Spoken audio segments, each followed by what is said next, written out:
This is Winnipeg Sports Talk Daily with Andrew Hustler Paterson and Michael Remis.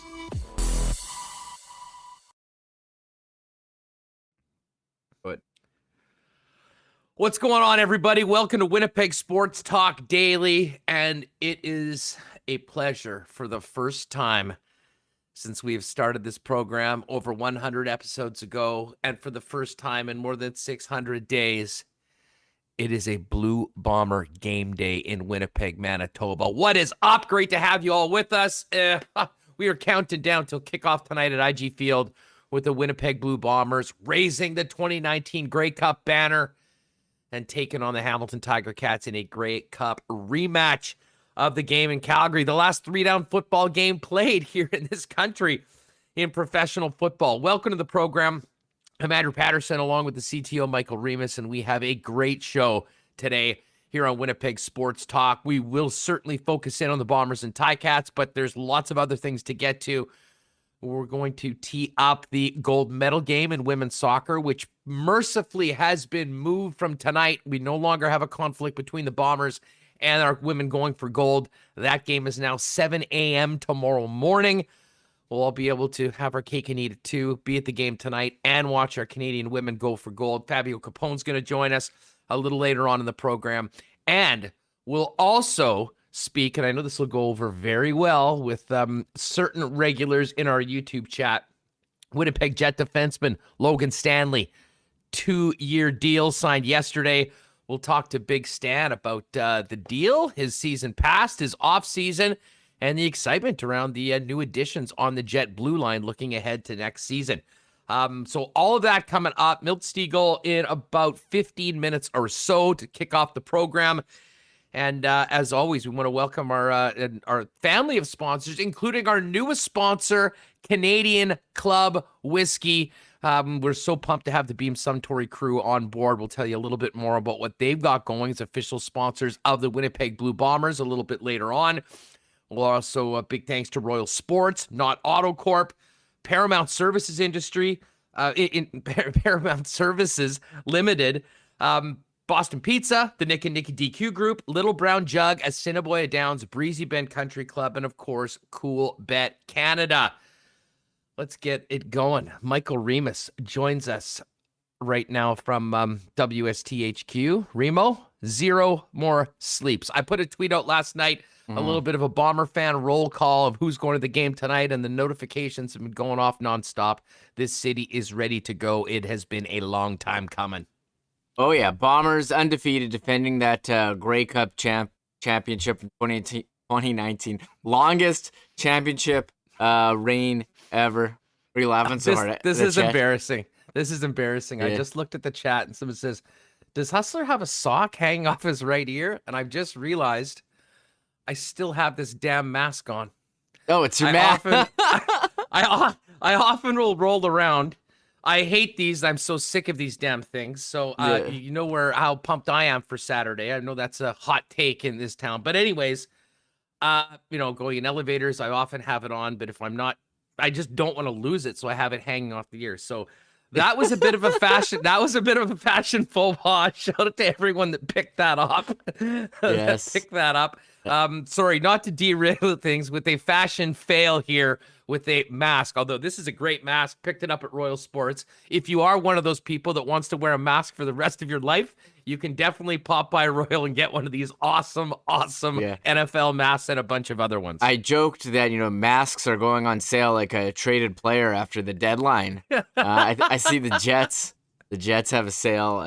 Well, I think everyone's blowing out masks as we move away, but who knows? Maybe scoop them up now. You might need them in later months, especially with this the way the smoke is going outside us. Feels like I'm at a campsite in Winnipeg these days. Well, thanks to everybody getting vaccinated. These are going to be out mostly of our lives. And you know what is in? These. Oh, yeah. Winnipeg Sports Talk koozies. I got one. I believe they're officially called the Can Cooler, if I'm not mistaken. But yes, Remo enjoying a beverage in the Winnipeg Sports Talk koozies. They just showed up today. If you would like to purchase one, you can go to the Winnipeg Sports Talk store. We've got a deal on one. Or I would suggest the 4-pack. Stick one in your golf bag. Stick one in the pocket of your shorts. You've got a couple backups when you have people over. You will never, ever go wrong having a koozie on you. I'm telling you, and I've been living by this mantra for a long, long time. Anyone that knows me, throughout the summer at least, always have a koozie on you. It's just one of those things. It's like, don't leave home without it. That was the Amex ad? Don't leave home without your koozie. And I will tell you, I'm going to be at the game tonight. I am going to have a bit of a stash of these things. So if you see me probably in and around the Jim Beam Still House, the Bruegel Rum Hut, that North End area, certainly in and around halftime, hit me up, ask for a koozie for everyone that's watching right now if you're at the game. And as many as I have, I will be giving them out.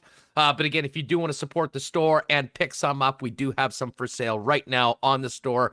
Great job to Michael Remis for getting those things going. Yeah, we have them in studio. I'm just enjoying one of those parody names in chat. I just saw. Okay.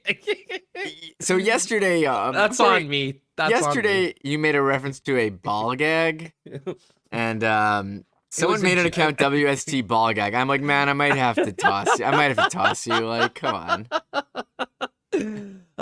Yeah, you make one little crack about Remis is going to get his special someone for Valentine's Day at the Hustler store, and the next thing you know, we've got new fake accounts coming in, and it continues going on. Anyways, let's go on. Mal Paris with an interesting question. Mal, any worry about air quality canceling the game tonight? That's the first time that's been brought up on my radar, and can you imagine for a minute? I mean, I guess I didn't worry about it until you put it in the chat, Mal. That would be, a disaster. Well, I guess you'd be able to reschedule the game or whatever, but that would really stink. Everyone is ready to go tonight. The doors are opening half an hour earlier. They're going to have $5 beers and $3 hot dogs. And normally, Winnipeg Blue Bomber crowds sometimes are a little late arriving. I don't think that's going to be the case tonight. And even more so because of the rules that we're going through right now with everyone needing to, show their proof of vaccination. I have a feeling people will be getting there earlier. And frankly, it obviously will take longer to get in the building. And, whereas I think some Bomber fans wouldn't mind, hey, we'll be 5 minutes late. We'll miss the kickoff. Not a big deal. Different story tonight because this city's been waiting over 30 years to raise that Grey Cup banner. And it's happening this evening before tonight's game. Yeah, just on the air quality, I am looking at the government weather.gc.ca website. It says moderate risk right now and no need to modify your usual outdoor activities. But if you're at risk, consider reducing or rescheduling strenuous activities if you're experiencing symptoms. So I don't think it's a big risk tonight, according to the government. It's maybe moderate, but I don't think it's anything they'll cancel the game. No. They've been practicing all week. I played baseball Tuesday. I don't think, obviously not ideal, but I don't think it's like the worst thing ever. Yeah, I think it's something they've been paying attention to. They've been concerned on it, and maybe a couple. There could be a couple times where it was really somewhat hazardous here in the city over the course of the last few weeks. That it certainly forced the Bombers indoors or not practicing at times. So. But anyways, I think we're looking good right now. And, for a city that's had no rain and it's been blazing hot sunshine for the better part of the last month, this is some great football weather tonight. It looks like it's going to be a high of about 27, a little bit overcast. It should be a real comfortable night, I think, for everybody going back to that stadium, for most people, for the first time in 2 years. Oh, yeah. It's been a long time. I'm trying to think the last time I was there, and it was so long ago, it slipped my mind, but I think it'll be really exciting. We'll have a great game, two great teams, the defending champion Bombers against the team they beat, Hamilton. And the Bombers looking pretty similar, although they have two big losses, Andrew Harris, Brady Oliveira. We know the Ticats have that explosive offense. They'll have Masoli starting, and he was great before he got injured in the last CFL season. So I think it'll be a great game. I think we're talking about the betting line. I think Bombers started off. I just see you reading the chat and laughing. Bombers started off 3.5 underdog. I think it's moved to 2.5 now. So I think even with the injuries. Hope you got in on it yesterday, folks. Yeah. Let's do a little quick update on that while we get ready for the great Milt Stegall to join us coming up. Yes, you are correct, Michael Remis. So for any of us like myself that got in on the Bombers at plus 152 yesterday, timing was excellent because it's down to plus 120. And yes, that 3.5 that was hung out earlier is now 2.5. Bombers still home underdogs though, and I think a lot of people thinking that they'll come out and have a great game tonight. Although Hamilton is a heck of a team, Reeman. You know, we'll get into some of this with Milt Stegall, but it's going to be a challenge for this Bomber offense and Buck Pierce in their first game.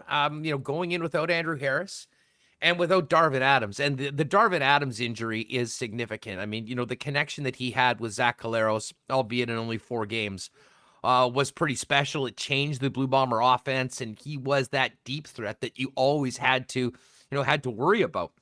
It'll be interesting to see how the Bombers are able to try to do exactly that, stretch the field. I'm looking at Kenny Lawler tonight, Nick Dembski, Rashid Bailey to have big games. We'll see how much Drew Wolodarski gets as far as touches and targets, but it's the running game that'll be really interesting. And listen, Andrew Harris is 34 years old. The guy's had an incredible career, finished on top, finished his last season on top, making history as the MOP, the most valuable Canadian in the Grey Cup, and holding up that trophy.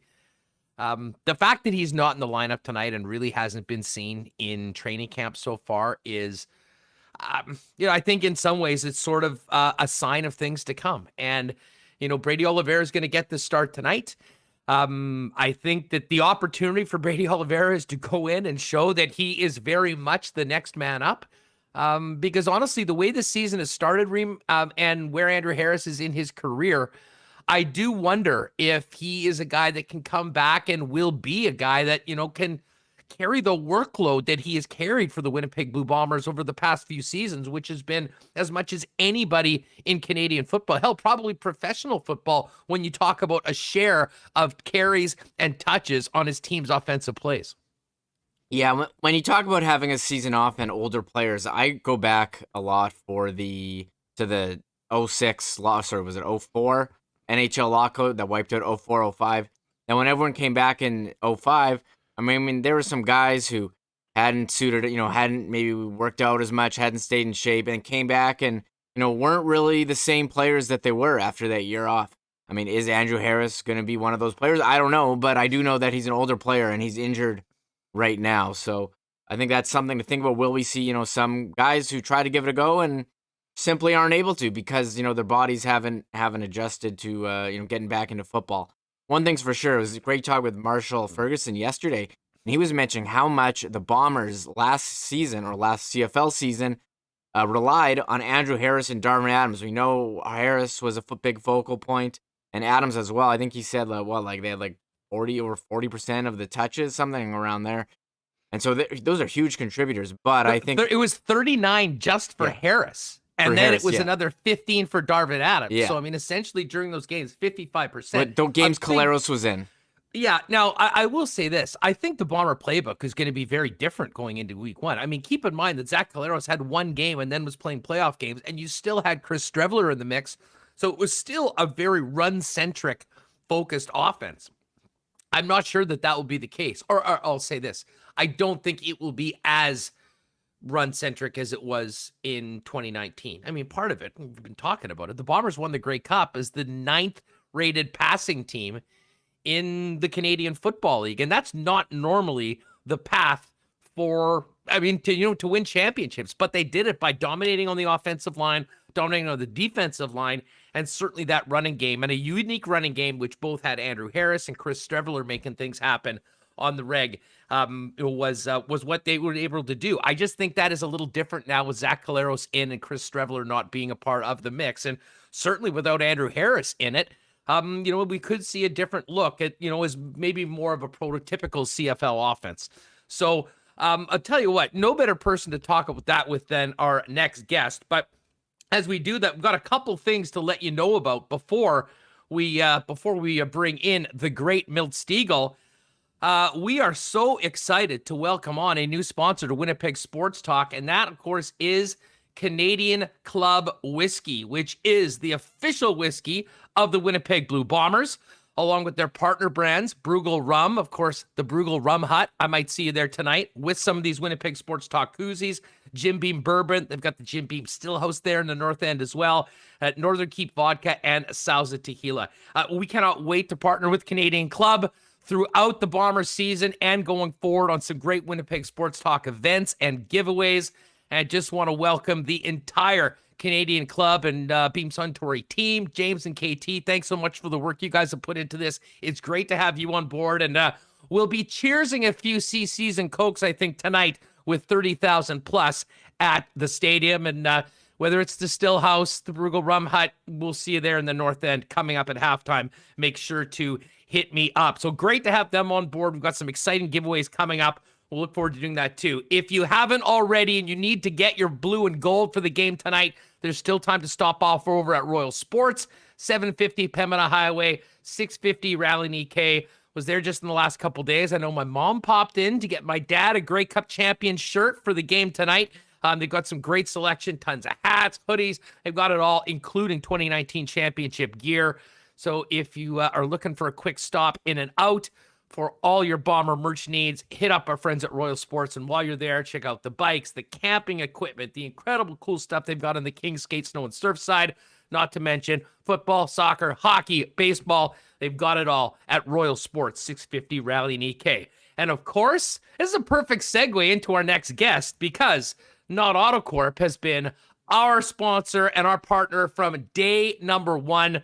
I can't wait to see Trevor and the Knot Gang. I know they're doing a big little afternoon shaker outside before the game, and they'll be coming in numbers to the game tonight. If you're looking for a great new ride, there's only one place to go. That's Waverly and McGillivray, Not AutoCorp, as well as check out. They have some very, very exciting things coming up, including we've said this before. I'm not sure anyone has ever looked cooler than Milt Stegall in the Not AutoCorp commercial 1.0. And word on the street is that version 2.0 is being made as well. So let's bring in the number one Not spokesman of all time and the GOAT when it comes to receivers in the Canadian Football League, our friend, the one and only Turtle Man himself, Milt Stegall. Milt, what's going on? How are you?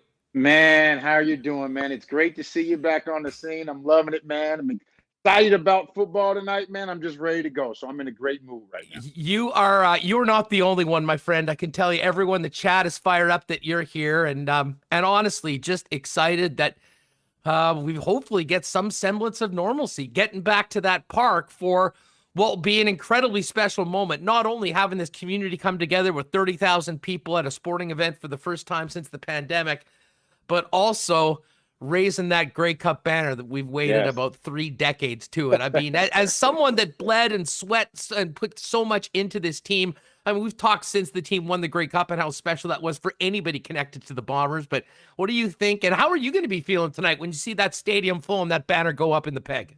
Man, I'm going to be filled with so much pride. I mean, it's so deserving. I mean, those players, of course, they're the ones who went out in the field and did it. But those fans who've been waiting for 3 decades to get this opportunity, I mean, those are the individuals I'll be so excited for. They've been patient, they've been through the ups and downs. So I mean, I wish we could be there. I was so looking forward to being there with the panel and celebrating with those fans, but I'll be right here in my basement broadcasting from here right there, knowing that those fans are having a great time, and hopefully those players are able to carry that momentum into a victory tonight.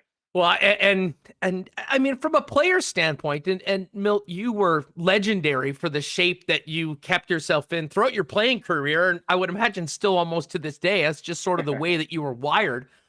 But I mean, it's interesting to see no Andrew Harris for most of training camp. He won't be in the game tonight. I mean, Give us your perspective on the challenges for some veteran players to go through what happened, the uncertainty, a lost season, probably working in other areas, and then having to wind it up again and get back into the headspace of putting on the helmet and getting out on the field. It's not easy. And I don't care, regardless if you're a 10-year, 12-year veteran like Andrew Harris and some other guys, or this is your first or second year. It's not an easy thing to do. And you alluded to the fact that, a lot of these guys, they had to go get jobs. Let's be honest about it. The CFL doesn't pay enough where guys can take 20 months off and not have to work. So a lot of these guys had to get, normal 9 to 5. So I'm sure that took away from their opportunities to work out. And then they're told, okay, now you have to get ready for training camp. That's not an easy transition. So I don't think anyone is surprised about the injuries. I think they are surprised about the amount of injuries, but it's not an easy task. Let's hope Andrew Harris is able to get back on the field and do what he's done in the past years. But as we all know, Father Time is undefeated. I know personally, Father Time is undefeated. So it may take a second for everyone to get acclimated back into the game of football. Well, and Milt, I mean, it's a cruel business at times, but with every, injury or unavailability, there's an opportunity for somebody else. And, really, I have to give Kyle Walters credit. I mean, they put so much into the team and relied on Harris as a workhorse, but also as a Canadian in the Canadian Football League. They've surrounded him with a couple very capable other Canadian backs and Brady Oliveira and Johnny Augustine. And, I think at 34 years old, it's realistic to wonder what Andrew Harris has left in the tank, how much they can continue to lean on him. And in some ways, I think we're seeing the start of the Bombers' succession plan with the home opener tonight and Oliveira in the backfield. Yeah, and you have to start doing that. I mean, don't get me wrong. The last time we saw Andrew Harris, he was a monster. I mean, he was a Grey Cup MVP and top Canadian. But taking that amount of time off, people say, well, his body was rested. Well, Andrew Harris, he's been playing football for a long time. His body doesn't need too much rest. So you take that amount of time off, and it's going to weigh negatively on your body. So Kyle Walters, as you mentioned, he's a smart individual. They drafted Oliveira 2019. We've seen Augustine, what he can do when Andrew Harris is out. So they're ready for that transition when Andrew Harris can no longer play. Hopefully, as I mentioned, hopefully he can get back on the field. I would love to see him be the first Canadian, get to 10,000 yards. That would be something extravagant. But they know eventually Andrew Harris will not be stepping on the field as a Winnipeg Blue Bomber, and they have to be ready for that. And I think they totally are. The GOAT, Milt Stegall, with us here on Winnipeg Sports Talk, getting ready for the Bombers and Ticats and the return of the CFL tonight, live from IG Field. Milt, the Bomber team that won in 2019 was a very unique team. I mean, they did it in a way that's quite different than most prototypical CFL offenses. They ran the ball more than anyone. They passed the ball less than anybody else, and obviously did a hell of a job on defense and really won the Grey Cup with the battles on the offensive line. Chris Streveler's not here anymore. Zach Collaros is now the guy without really any sort. I mean, Sean McGuire will be the backup, but I mean, this is going to be Zach Collaros' job, and Zach Collaros is only for the most part. How different do you think this Bomber offense will look with Collaros in and Buck Pierce as the offensive coordinator, as opposed to that very unique unit that Paul LaPolice put together and seemingly squeezed the most out of everybody that he had on the roster? Yeah, it has to look different. And even if I even think if Andrew Harris was playing tonight, their attack would be more balanced. It has to be. One of the things you mentioned, there's no more Chris Streveler. Chris Streveler rushed for almost 800 yards in 2019. And Andrew Harris is not the Andrew Harris of old because he can't take all that pounding. You can't give Andrew Harris the ball that many times and think he's going to be there for you when you really need him at the end of the year in the playoffs and hopefully to the Grey Cup. So their game has to evolve. Buck Pierce knows that. He knows that he has to get more opportunities for Zach Collaros to throw the ball downfield. And I think who's going to benefit from that the most? Nick Dembski. And even more than Nick Dembski is Lawler. I think Lawler will double his output from what he did last year. I think he'll get 1,400 yards. So they know they have to be more of a balanced attack. They can't be first in rushing and last in passing this year and think they're going to make it to the Grey Cup. And I think Buck Pierce, Kyle Walters, and Mike O'Shea and everyone else understands that. Yeah, I mean, you mentioned, I mean, the numbers. It's unbelievable, really, when you think of the CFL, the way the game is played, the way we understand CFL offenses to be, and look at the receiving yards of the team that won the championship in 2019. I mean, I think the leading receiver was in and around 600 or 700 yards, Yeah, Milt. And Lawler. I mean, Yep. Mhm. that just doesn't happen very often. But it did seem like Darvin Adams, especially, was that deep threat. He won't be there tonight. The loss of Adams in game number 1, how does that change what the Bombers will be able to do? And maybe you've already just answered that question with the guys you talked about, but who will be the guys from an offensive perspective that will get the opportunities and will really need to step up without the number 1 deep threat out of the lineup? Yeah, and I alluded to that. I talked about Nick Dembski. I always mess up his name, but I think even more than that, Kenny Lawler. And we saw what he could do in just his rookie year. You know, he had 675 yards. He was their leading receiver, and he didn't get many opportunities, as we talked about, because they just were a run team first. But I think now they're going to open up the offense and allow him to be the man. Of course, it would nice to have Adams there. He's somewhat of a security blanket. He's been around for a while. Him and Zach, they somewhat know each other. But Kenny Lawler, I think we're going to really see the game open up, and he's going to have not only a big game, but a big year. Between him and Dembski, I can see those guys combining for maybe between 2,000 and 2,400 yards and maybe 10 to 15 touchdowns. And we haven't seen that type of output from 2 receivers in Winnipeg in some years now. So they have to change the game. And as I alluded to, those 2 guys are going to really benefit from Zach being able to throw the ball, because we know what he can do, Zach, when he's healthy and able to throw the ball. And I think that's going to happen this year. Well, and of course, I mean, the entire success of the Bombers, at least is how they're presently constructed, relies on the health of Zach Collaros. And from a good standpoint, I mean, the Bombers, and this goes back to Kyle Walters kind of burning everything to the ground and starting from scratch. The number 1 thing they addressed was the offensive line, Milt. And I think you can look back at the 2019 team and this year. I mean, that's the foundation for successful offensive football, and the Bombers still have the horses to both protect the quarterback and help the running backs move the chains.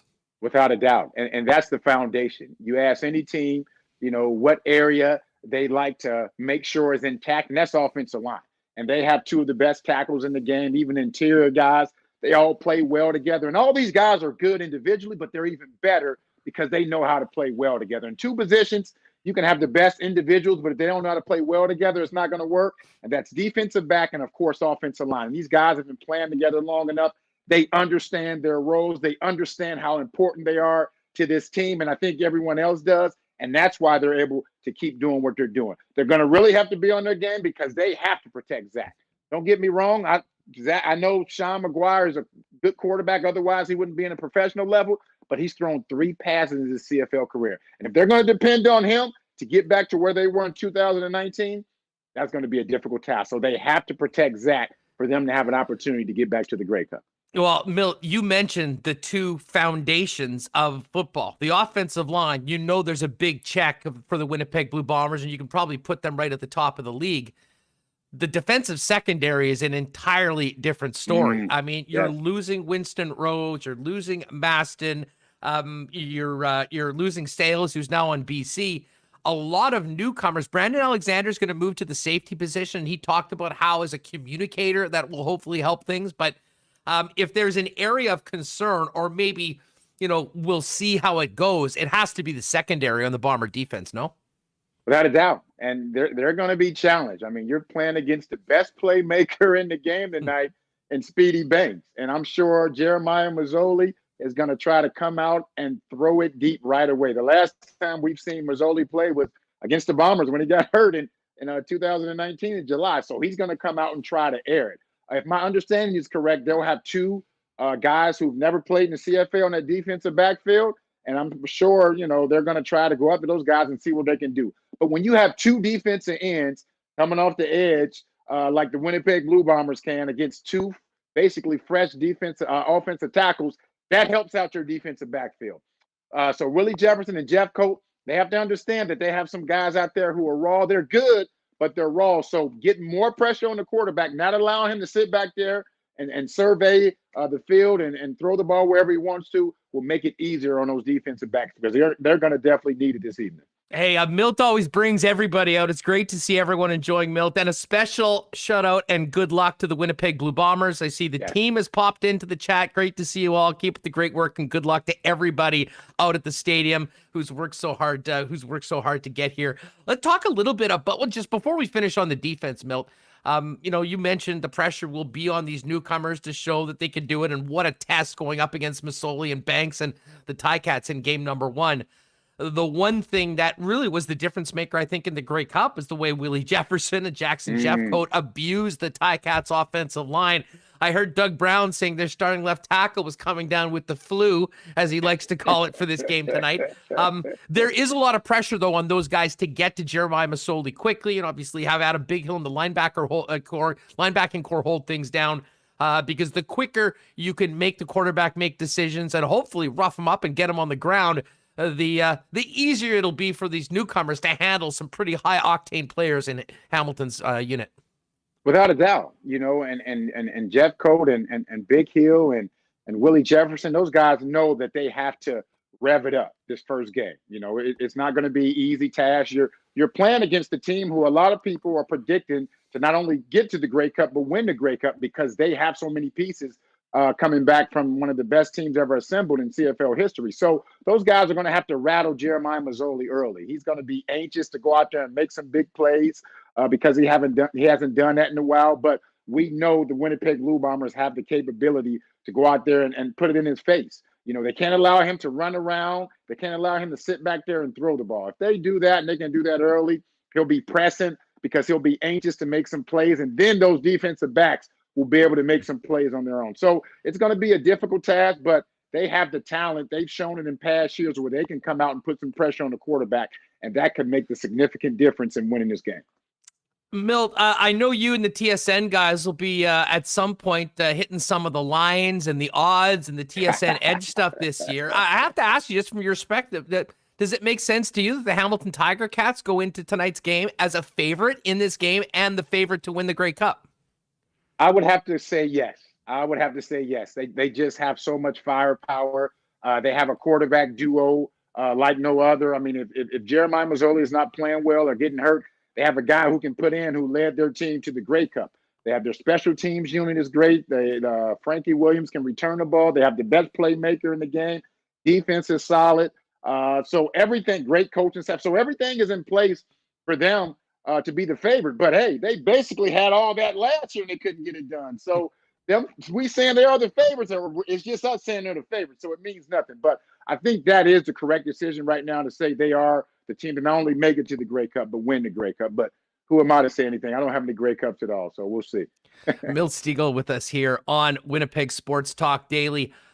Milt, what's it going to be like for you? I know you mentioned that you really would love to be here today, but you'll be far. We'll all be thinking about you. What's it going to be like to see, that banner go up and to see that crowd and to know that that this group of this community is back together, but we're finally getting a chance to celebrate that incredible victory 2 years ago? It's going to be bittersweet because I would love to be there. I would love to experience that atmosphere.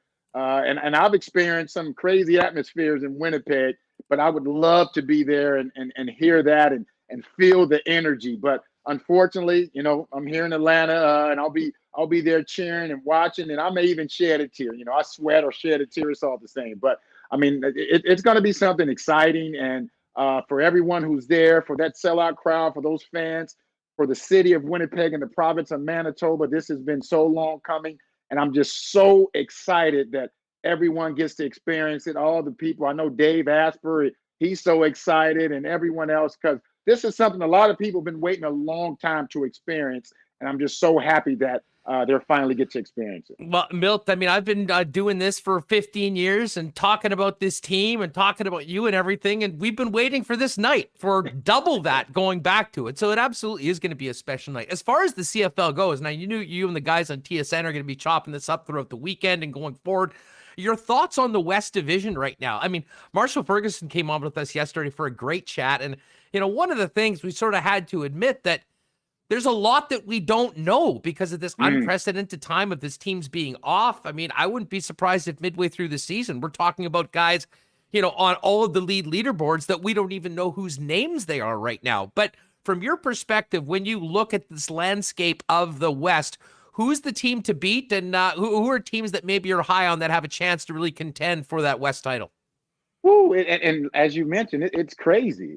Coming into this year, a lot of people thought Saskatchewan was going to be the favorite, but their offensive line is just in shambles. They have so many weapons on that offense, two great receivers, great running back, up-and-coming star at quarterback, but that offensive line is just in shambles. So I don't know where they are. Edmonton, I think they're one of the teams to be the favorite. Trevor Harris with that receiving core, JWJ in the backfield, a solid defense, a brand new head coach. So that's up in the air. In Calgary, you have Bo Levi Mitchell, but who are his receivers? There are no big names there anymore. So we're going to truly find out what Bo Levi Mitchell is made of. And of course, the Blue Bombers. You have the Blue Bombers, and if Zach is healthy, they have a chance. So it's a bunch of unknowns. If I had to pick a team right now, I would have to say Edmonton, Winnipeg right behind them, and maybe Calgary and Saskatchewan right behind them. But it just all depends on how the season plays out. If players get injured, whatever thing happens, it's so much that can happen. And that's the good thing about this league. There's a lot of parity. There's just not one team that's just going to dominate, which makes every single game important every single week. It's interesting you bring up the Calgary Stampeders, Milt, because we were talking just about win totals. Their numbers in at about 7, which is 500. You got to go back to 2007 for the Calgary Stampeders to be a 500 or worse team. I mean, I sort of give them the benefit of the doubt because they just do it year after year after year. What is it about the Calgary Stampeders that has made them so successful for the better part of 15 years? Although they do have a knack for losing as a favorite in very important games in the playoffs, as we saw last year, much to the delight of everyone here in Winnipeg. It's just a certain, as they say, culture that's been created there. It goes back to Wiley, and now it's John Huffnagel. They have a culture there where once you step on that field, you not only think you're going to win, you know you're going to win. And it starts, of course, with Bo Levi Mitchell and what he's been able to do over the last decade or so, and the swagger he brings to the field. And everyone else just feeds off of that. He has an attitude where when he walks on the field, he knows he's the best player on the field, and he knows that, and he thinks that because he's put in the work. Now, has that window closed on those opportunities? Hey, we'll just have to wait and see. Has Father Time caught up with him? He's had some nagging injuries. They lost some of their key star players. They moved on. So it's going to be a true test to see if they can continue that culture they've had there where they've pretty much dominated and gotten at least to the Western Conference Finals. So it's going to be a test to see if Bo Levi Mitchell can continue what he's done in previous years. How big of an uphill battle is it going to be for our old pal Paul Lapalisse in Ottawa and Matt Nichols in the East? I mean, I try not to have these hot takes at the beginning of the season because, as we've said, we know there's a lot we know, there's a lot we don't know. But, man, I mean, you talk to anyone that has really dove into this upcoming season and pretty much unanimously say this is going to be the team that will have the toughest time. Is this an overreaction right now, or should we just wait for the jury to be out on this Ottawa team led by Lapo? I want to wait, but if you want my honest answer, and we've seen Paul LaPolice get creative and pass and make something out of nothing, but for this team to be successful, he's going to have to put 13, 14 guys on the field. It's going to be a difficult task, and he understands that. Yeah, he has a quarterback who knows the game, who's had success. But beyond that, on offense, I mean, they are so young. They're young all over. And I think that's why you bring in a coach like Paul LaPolice. You have a defensive coordinator like Coach Benny and special team coordinator like Coach Dice, because these guys are experienced. So they're going to get the best out of what they have, but it's just not going to be enough to compete. If these guys win 5 or 6 games this year, that would be a success for this team because they understand this is a total rebuilding process. And you don't want to say that in the CFL because you only have 9 teams, but they understand what they're going to go through, and it's going to be a struggle. It won't be as bad as it was when they first started in the league, when they were, a new up-and-coming franchise, but they're going to have a lot of challenges this year, and it's going to be a difficult task, like I say, for them to win 5 or 6 games. The man himself, Milt Stegall's been with us here on Winnipeg Sports Talk. So many messages, people saying that it's so great to see you, Milt, and welcome you back to the airwaves here in Winnipeg. Can't wait to see you when you do get here at some point. But I have to ask, I mean, as much as we've missed the Canadian Football League and the Bombers, we've also missed seeing you and hearing from you all the time. What has the last year and a half been like for you? And how's your wife, Chase? How's the family and back at the Stegall Ranch? Everyone is good. It was a blessing for me because I had an opportunity to spend a lot of time with the family that I haven't had in years. I mean, I'm sure they're tired of me because, I'm a drill sergeant when it comes to working out. We're not just, you have free time. You're not sitting around with Milt Stegall. We're either going to exercise our brain with some reading or writing, or we're going to exercise our body, going out, running some hills, doing some exercise. So they're ready for me to get back to working and get back on the road. But, it's been great. We've been doing a lot of things together, spending a lot of time together. I've been doing a bunch of reading. That's been one of the things I haven't had an opportunity to do. So I've been doing a bunch of reading. Of course, I'm ready to get back to some football, but it was a blessing for me because I got to spend a lot of time with the family that I haven't had the opportunity to do in the past. So I'm ready to go again, but I was happy that I had that opportunity. We remember your family when you were here in Winnipeg as a player. How old are the kids now? It's crazy. My oldest, Chase, he'll be 17 in November. Wow! My youngest, we're so old. Oh my God. We're old. And my youngest, Colin, who was born there my last year I played, he's 13 now. So, man, time is – I won't tell you my wife's age. She won't tell me. She won't want me to tell you that. But the kids are old, almost 17 and 13. It's going by fast. And I got to ask, are they football players? Are they wear number 85 on their local teams right now playing, or are they into other sports? They're European football players. They're heavy into soccer. Nice. Especially Chase. He has aspirations. He wants to play in college.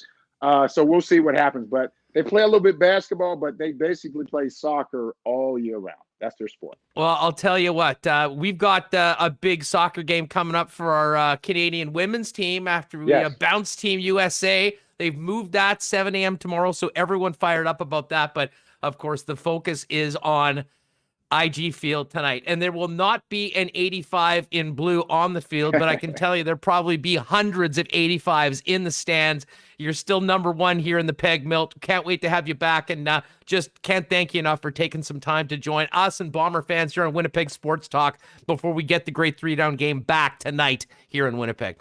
Yes, thanks for having me on. Good to see you back on, man. You're so deserving of it, and hopefully it continues for years to come, man. And go Bombers. I can say that. I'm not on TSN. Go Bombers. You got it. Go Blue. Thanks, Milt. And hopefully we can do this again later on this season. Really appreciate the time. All right, man. Have a good one. Right on. There he is. The one and only Turtle Man himself, Milt Stegall, joining us at Winnipeg Sports Talk Daily. And as I said, I wasn't joking. I did get a text. We've seen that the ad. No one has ever looked cooler in an advertisement than Milt Stegall in the original Not commercial that he did. And there's a new one coming up as well, probably just in time for fall football season for both the CFL and the National Football League. Thanks so much to Milt again. And of course not, we'll see you guys at the game coming up a little later on today. Also want to thank one of our other newest sponsors, Paramount Services Limited. We've been telling you about Paramount. If you're in the convenience store or restaurant industry and you have needs when it comes to HVAC, plumbing, electrical, or even just handyman stuff, Paramount Services Limited is your one-stop shop to take care of all of your needs, and they're there for you 24 hours a day, 365 days a year, and they've been doing it for over 28 years across Western Canada. Your business or your property, for all of your needs, you can give our friend Carrie O'Brien a call, or you can visit their website at ParamountServicesLTD.com for more information. And should mention, not just here in Winnipeg, but in Saskatchewan and Alberta, they're always looking for new handymen, people with electrical HVAC experience to come on board. So if you think you or someone that you know might be looking for a great opportunity at Paramount, click on their site, or you can go to our Winnipeg Sports Talk page. They'll take you right over to the careers site and let you know about that and how you can get in touch with them. Again, Paramount Services, the website, ParamountServicesLTD.com. I know many of you are going to be stopping in at your local Boston Pizza before tonight's game, or hopefully afterwards, to celebrate a big Blue Bomber win. If you're doing it afterwards, you're definitely going to want to check out some of the, these are victory cocktails tonight, if you will. The White Sangria Smash, the Peachy Mojito Royale, the Galaxy Fishbowl, the Bulldog Margarita Fishbowl, and if you need a good bite, new summer menu also featuring the Burger Italiano and the Honey Dill Fried Chicken Sandwich. It would be interesting to see what promo BP has going on. They had the pizza race at the last Bomber game, so I'll be looking forward to that tonight. But as I said, a great stop before or after the game, or maybe pick up a pie on the way home after tonight. You can do it at your local Boston Pizza, open now for dine-in, delivery, and for takeout. And speaking of victories, maybe not necessarily for the Blue Bombers, but, if you've got a young soccer or baseball player that's back at it, there's nothing that makes a win or even a loss feel better than a blizzard from our friends over at the Nick and Nicky DQ group. You know them well: DQ Niverville, DQ Northgate, DQ Polo Park, and the DQ on St. Anne's. There for you before and after the game with blizzards, ice cream sundaes, incredible burgers, chicken, fries. They've got it all. And of course, the DQ ice cream cakes. If you want one of those, be the hero at your next gathering. You can hit them up on Instagram at DQ Manitoba, and they'll get it all set for you. And you'll be able to just pop in, pick it up, and then show up and be the hero at the next gathering. Nick and Nicky DQ, thanks so much for their support. And again, hit them up on Instagram at DQ Manitoba. All right, let's get Remis back in here. Remo, you knew people would be fired up for Bomber season, but to get Milt Stegall in on day number 1, what a great way to get things back. There is only one Milt Stegall, and he will always be the most popular guy in the room in this city, that's for sure.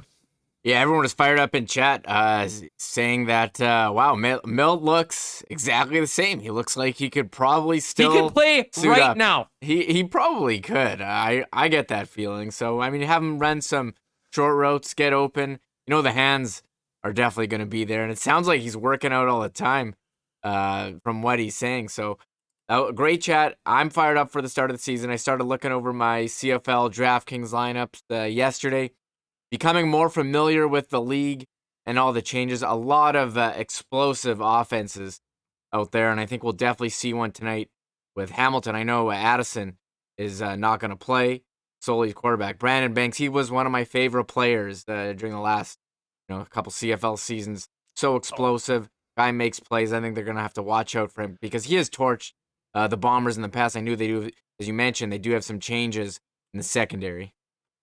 Yeah, well, and I mean, the entire Bomber secondary is going to be changed over. And, they've talked about it, and I know O'Shea mentioned it, and Brandon Alexander spoke about it earlier with him being at the safety position that, could help. I mean, he's a little bit older, and I think maybe it's a better position for him to succeed individually.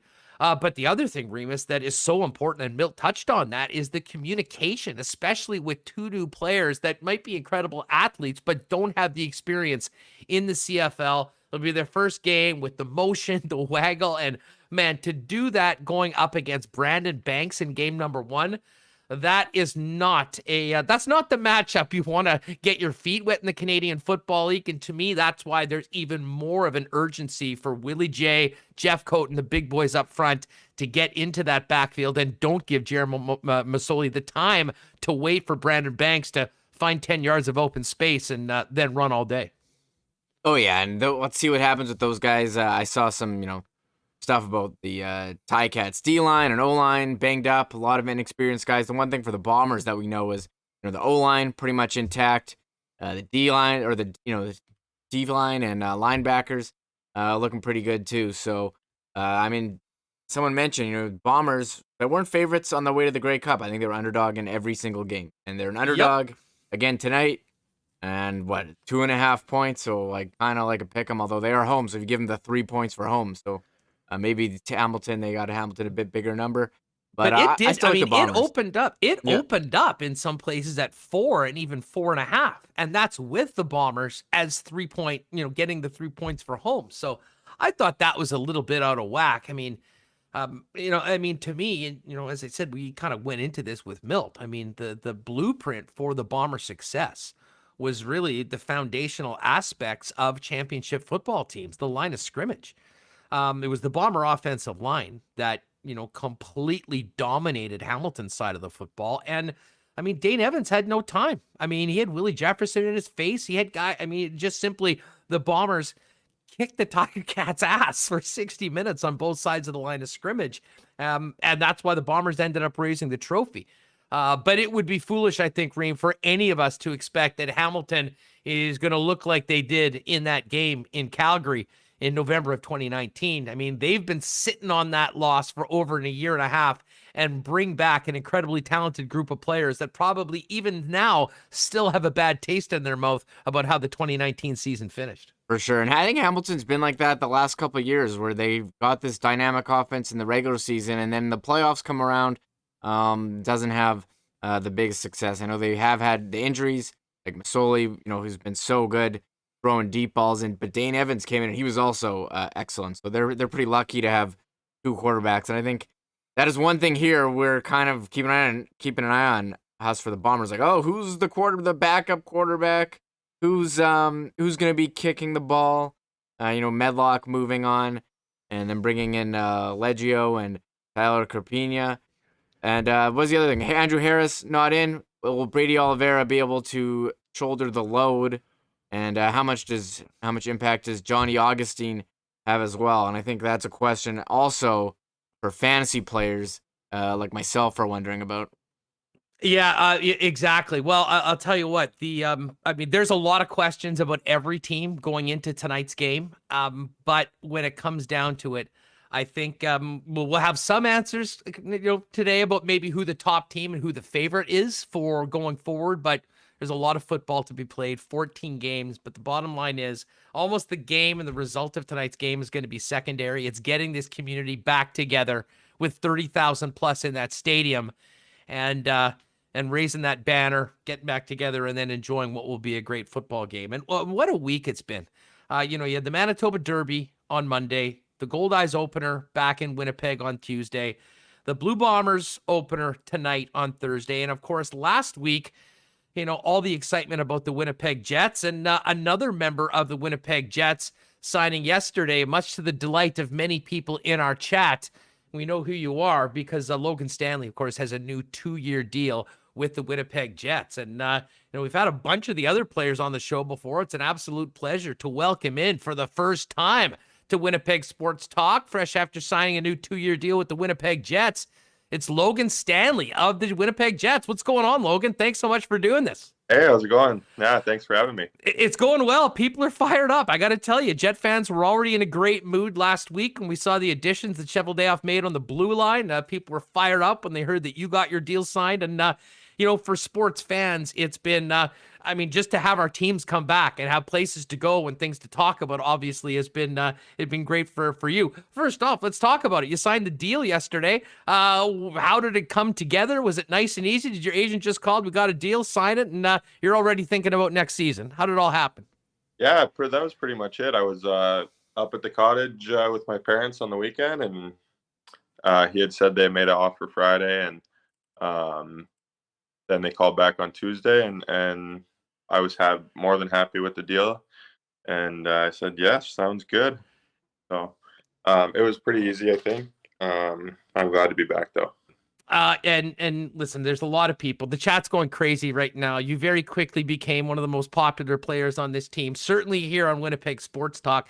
Have you had time to sort of reflect on last season and the strides that you made in addition to kind of focusing on what's to come next year? Yeah, I think so. Since I've been.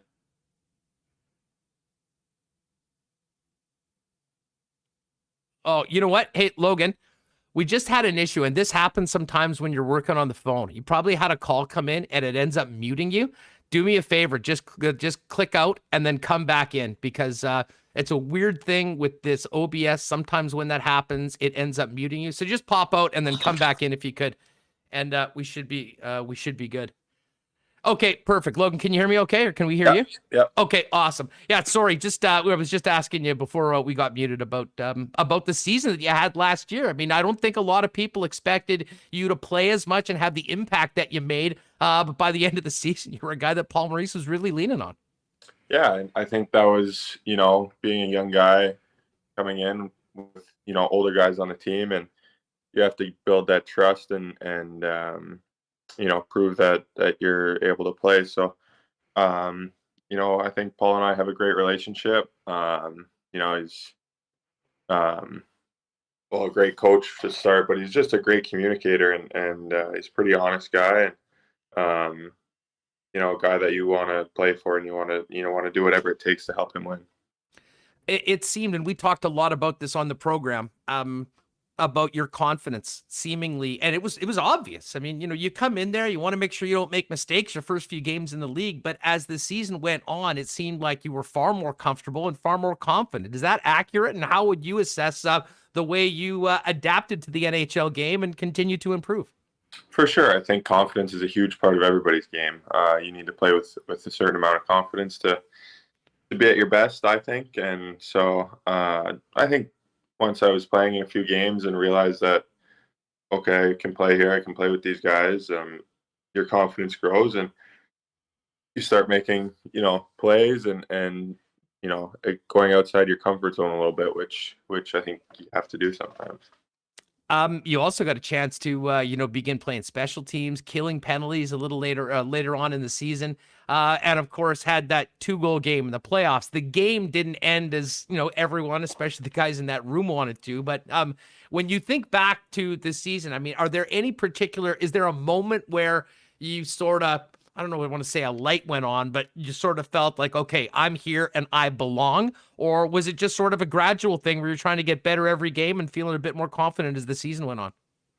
Yeah, I think it'd be more gradual. Not really a certain point where you want to, or I thought that, okay, here I made it, because you don't want to get comfortable and, maybe a little bit lazy or whatever it is. So I think just as you play more games and build confidence and gain the coach's trust, that helped me for sure a lot this year.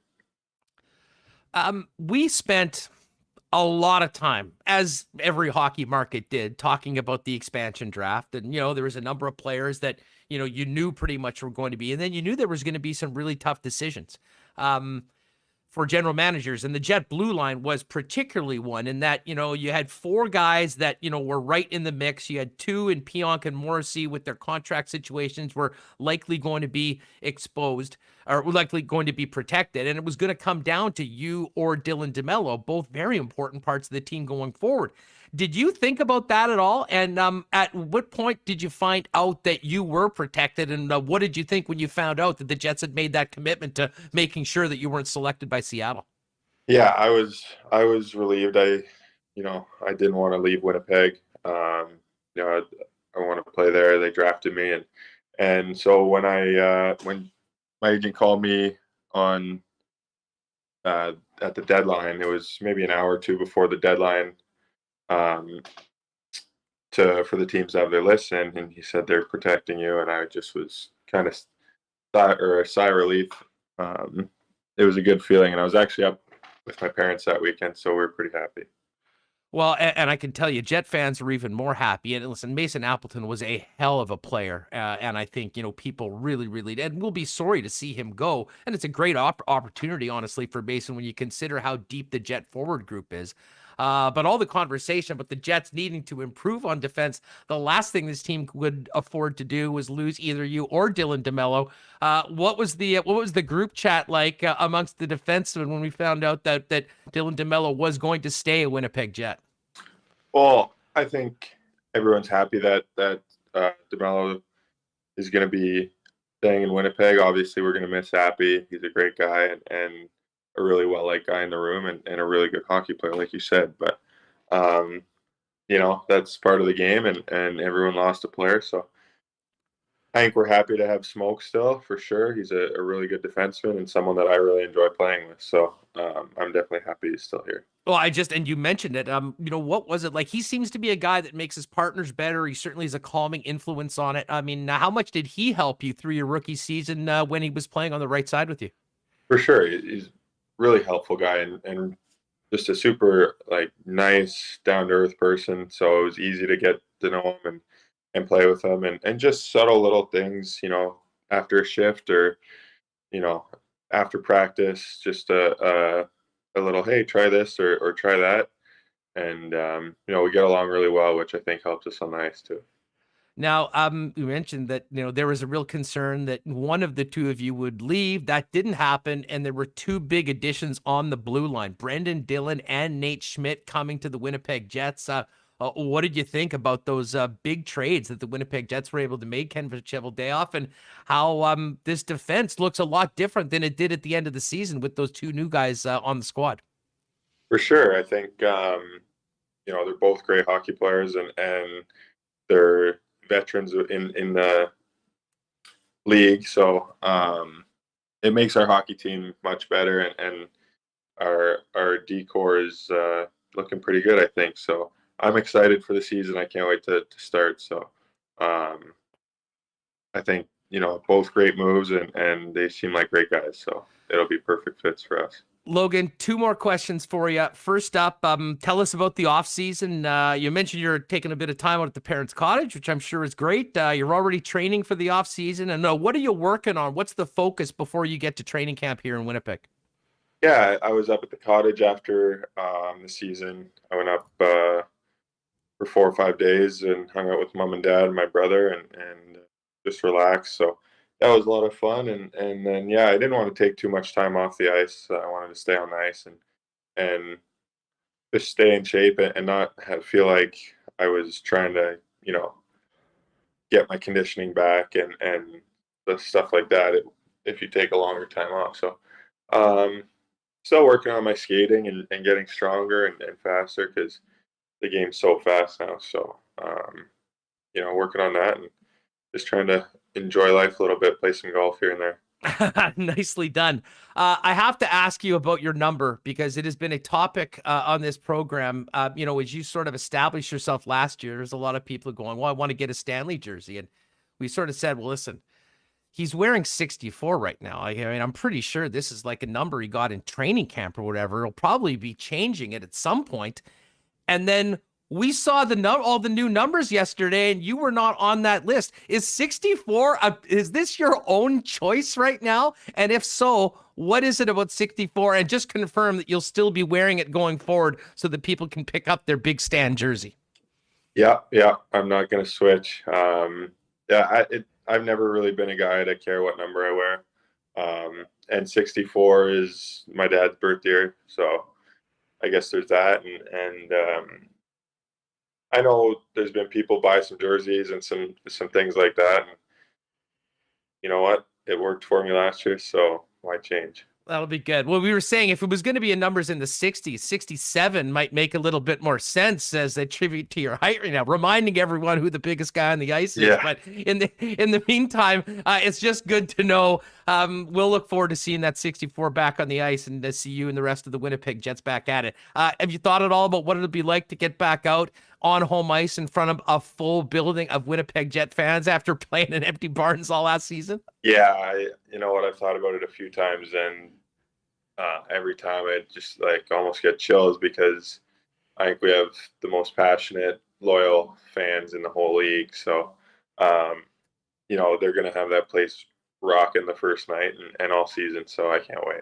Well, I got to tell you, everyone's here is fired up that you're with us. You become a big fan favorite very quickly, Logan. Congratulations on the rookie season. Everyone excited to see what you're going to do in the next couple and the contract that you just signed. And most importantly, get you and your teammates back in front of a full building at the newly named Canada Life Center. We'll look forward to seeing you then. Have a great rest of the season. All the best with the off-season training. Keep it in the fairway, and we'll see you back in Winnipeg in a month. All right. Thanks for having me. Great stuff. There he is, right. Logan Stanley of the Winnipeg Jets, joining us here on Winnipeg Sports Talk. Lots of love for Big Stan in the chat, as we expected. I hope Taylor is here, the definitely the leader of the Big Stan fan club here at Winnipeg Sports Talk. What a season he had, to come in, exceeding a lot of people's expectations, and I think giving people a lot of excitement as to what he could turn into here in the National Hockey League. He'll certainly get an opportunity to do that. A 2-year deal signed yesterday with the Jets for $900,000 a year. So yes, Taylor, everyone, you can go in. Decided to stick with 64. I was convinced that he would change, but as he said, it worked for him last year, so why not keep it going? Great stuff with Logan Stanley. Folks, it is about time. I have a feeling some of you might be getting into a little bit of tailgating or pregame refreshments. If you are doing that, there is no better refreshment when it comes to beer than the Little Brown Jug family. And of course, We've got the summer lager right here. We've got the Hefeweizen, if you haven't tried it. Those are both part of the summer variety pack and the flagship 1919 brands. There's the Honey Brown Ale, the IPA, so many great beers. You can get them in person by heading down to Little Brown Jug on William Avenue, maybe meet a few friends there, outdoors on the patio in the tap room. And of course, you can pick up great merchandise and all the beers there as well. But if you aren't going to be getting downtown, maybe the easiest way is to go to littlebrownjug.ca and order online. Free delivery within the city of Winnipeg. We had the free delivery last week. Anywhere in the city, if you order by 4 p.m., same day. And they've got some great offers as well as going into all the farmers markets over the course of August. So you can go to the events page on the website and check more of that. Big thanks to Little Brown Jug. Might be a great way to get ready for the Bomber game with one of those 1919s. Actually a good night at Assiniboia Downs last night. It started off with the Derby win, got a couple more wins last night, so heating up going into next week. We will have to wait till next Monday for more live racing, but the track is open again. If you are fully vaccinated, you can get in on the lower level and outdoors. Meanwhile, the VLTs are open, as is the terrace dining room, but reservations are a must. You can find out more at assiniboiadowns.com. And don't forget, ASD Live gets going at 6:45 every night of live racing, with Stretch and Kirk giving us all the info on the races. And the YouTube channel is great watch as well if you're betting with us on hpibet.com. And a big shout out to our friends at Breezy Bend Country Club. Saw the sod going down on the new 6th fairway today. Done some amazing work on the golf course this year. Last couple of years, it was the clubhouse, it was the patio. Last year, the 5th hole, now the 6th hole being redone. It is just a great addition to the course. If you're thinking about a great golfing home for you and your family next year, make it Breezy Bend. breezybend.ca is the spot to go, or give them a call and talk to our pal Corey Johnson. They'll get you set up and on the waiting list for next season. If you're wondering on what's going on the PGA Tour, all the guys are back for the Olympics. The WGC FedEx St. Jude is on right now. And the Herminator, Jim Herman, with a 6-under par 64. He's tied with Carlos Ortiz. I see Matt Wolff, Bryson DeChambeau, Scotty Scheffler, Daniel Berger, all at 5-under par right now. Great leaderboard with some top players. Mark Leishman, Tyrrell Hatton at 4-under. Louis Oosthuizen, Cam Smith, Will Zalatoris, Kiz, Max Homa, all at 3-under. We'll keep you up to date on that tomorrow as we get into the weekend. We'll hit our Coolbet lines coming up a little bit later on. And coming up in just a second, we're going to talk a little soccer, because tomorrow we knew that there was a potential that we were going to have to choose between the Bombers and Canada's national women's team playing for a gold medal. Thank God the Heat in Japan has conspired to move the game tomorrow morning, 7 a.m. Winnipeg time. It'll be Canada, Sweden for the Olympic gold, coming off the biggest win in Canadian soccer history to get there, beating the United States.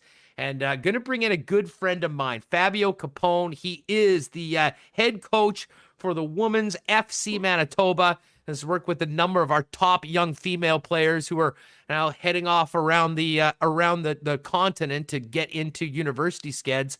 Fab, what's going on? Back at FC Manitoba HQ. Great to have you on the program. Hey, thanks for having me, buddy. I really appreciate being here, and lots of fun to be talking soccer. I love that you're doing this for us. This is awesome. Well, you know what? Anyone that's been watching the program really going into the Olympics, I kind of said there were some things that I wanted to watch in the Olympics, but the one thing that I was emotionally invested before it even started was the women's soccer club. I mean, we talk about the bronze medals. It really goes all the way back to 2012 when they got hosed the way they did against the United States. That stuck in the craw of many people, and that win on Thursday was 9 years in the making, especially for Christine Sinclair and Winnipeg's Des Scott, the two holdovers from that game. I'll just ask you about that right off the bat, as someone that's been so involved in soccer in your whole life and works with female players.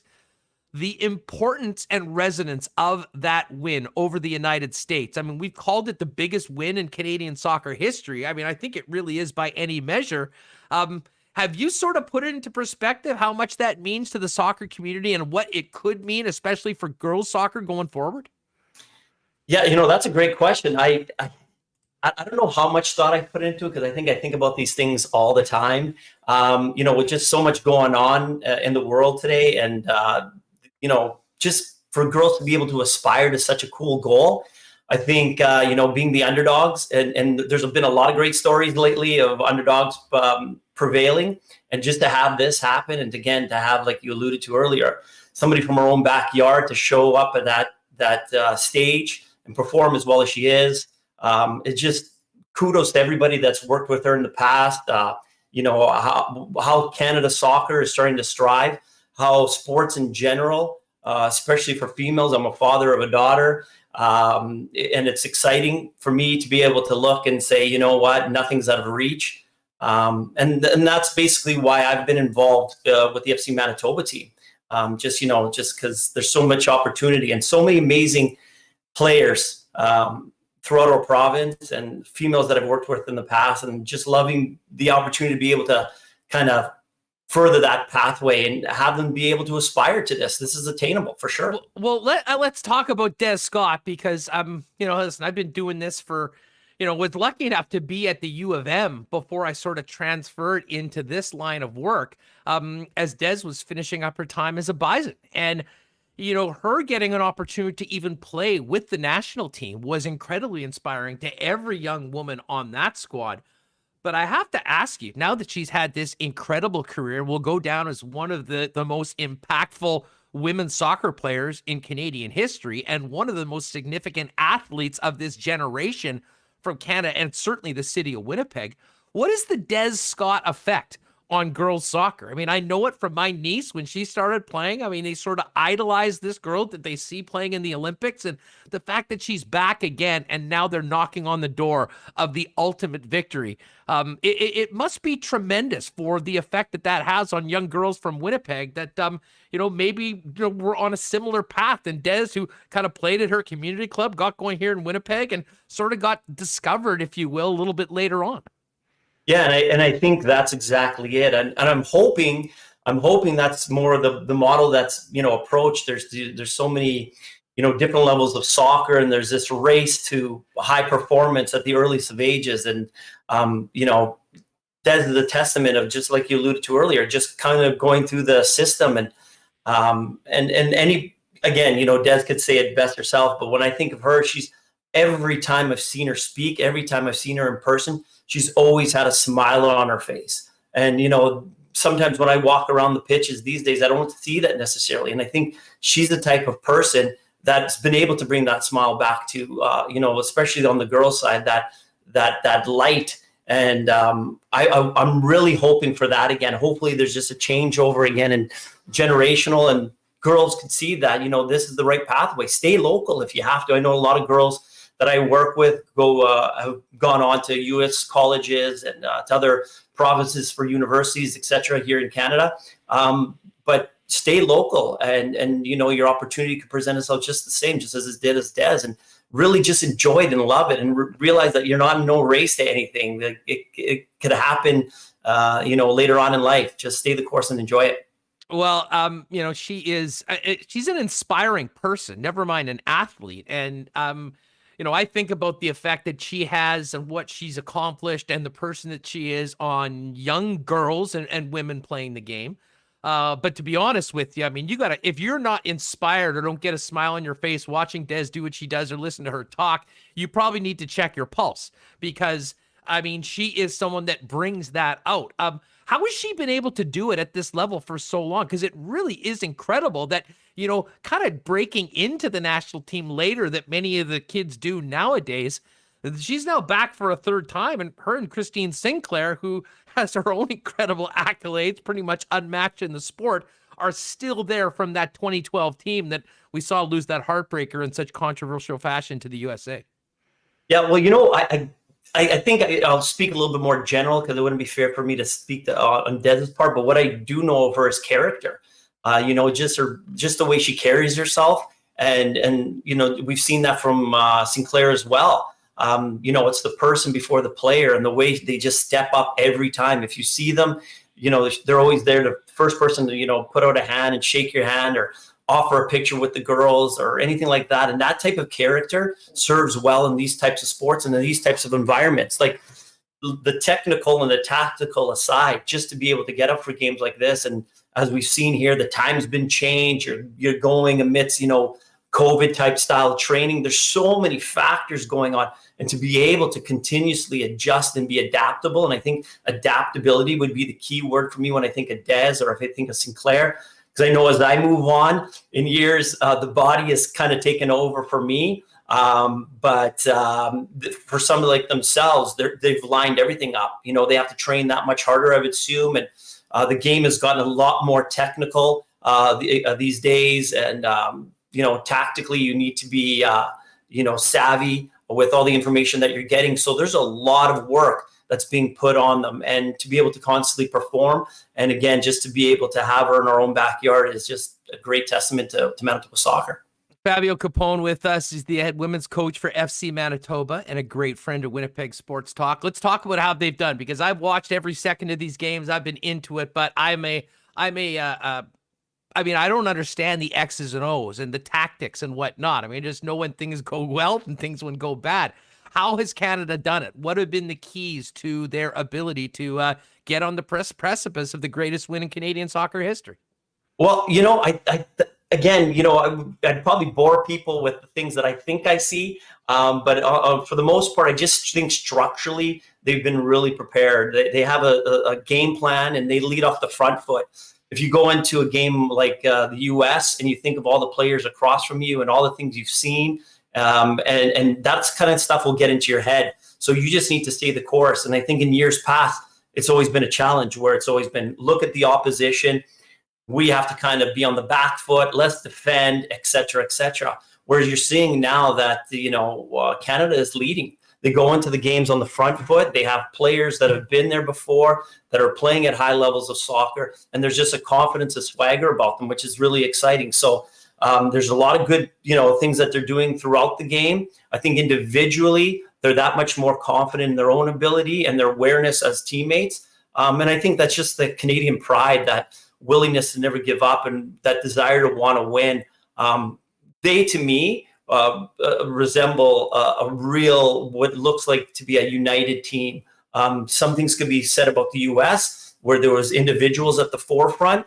And to your point earlier about players like Des and Sinclair, from my perspective, what I've seen is that it's been a complete team cohesion. They're working together and it's collaborative and it's working. And Bev seemed to have been doing a good job. Again, accolades to the coaches before them as well, like Herdman and stuff. But she seems to have them really clicking at all cylinders right now. Well, they got to get it done one more game. And, I think back, those of us that are old enough that at least remember the stories of the Miracle on Ice in 1980, the Americans going in and beating the Russians and one of the great upsets in Olympic hockey history, often forget that was the semifinal. They had to then go and beat the Finns in the gold medal game, which they did.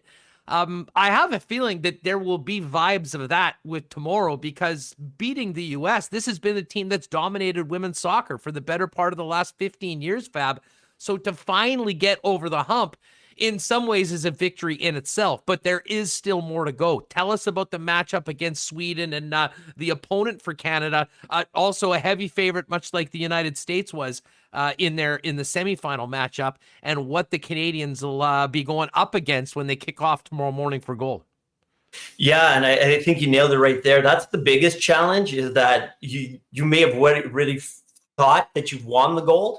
And so to kind of reset and replan and realize you're no longer the underdogs, you're probably the favorites going into this. The Swedish team, again, technically very, very, very sound, tactically aware, and physically a presence, just the same as Canada would be. So I think they're going to be in tough, but nonetheless, it's going to be a great game. For me, again, I think it's going to be a lot to do with the mental stability and that flexibility throughout the game to adjust. I think what I've seen from the Swedish team is that they're that way throughout the game. They've offered a lot of questions of their opponents.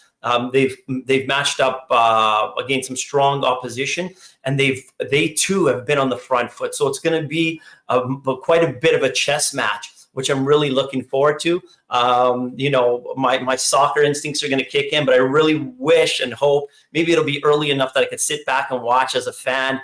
Sometimes the camera angles help with that, but we're going to be entertained nonetheless, like I said, and it's not going to be easy for the Canadian team.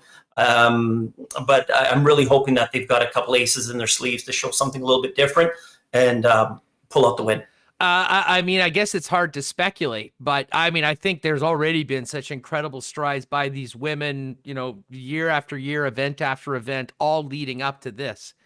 They're able to finish the job tomorrow and win that gold medal. I mean, what does that mean for Canadian soccer overall, as well as right down to the grassroots with programs like yours?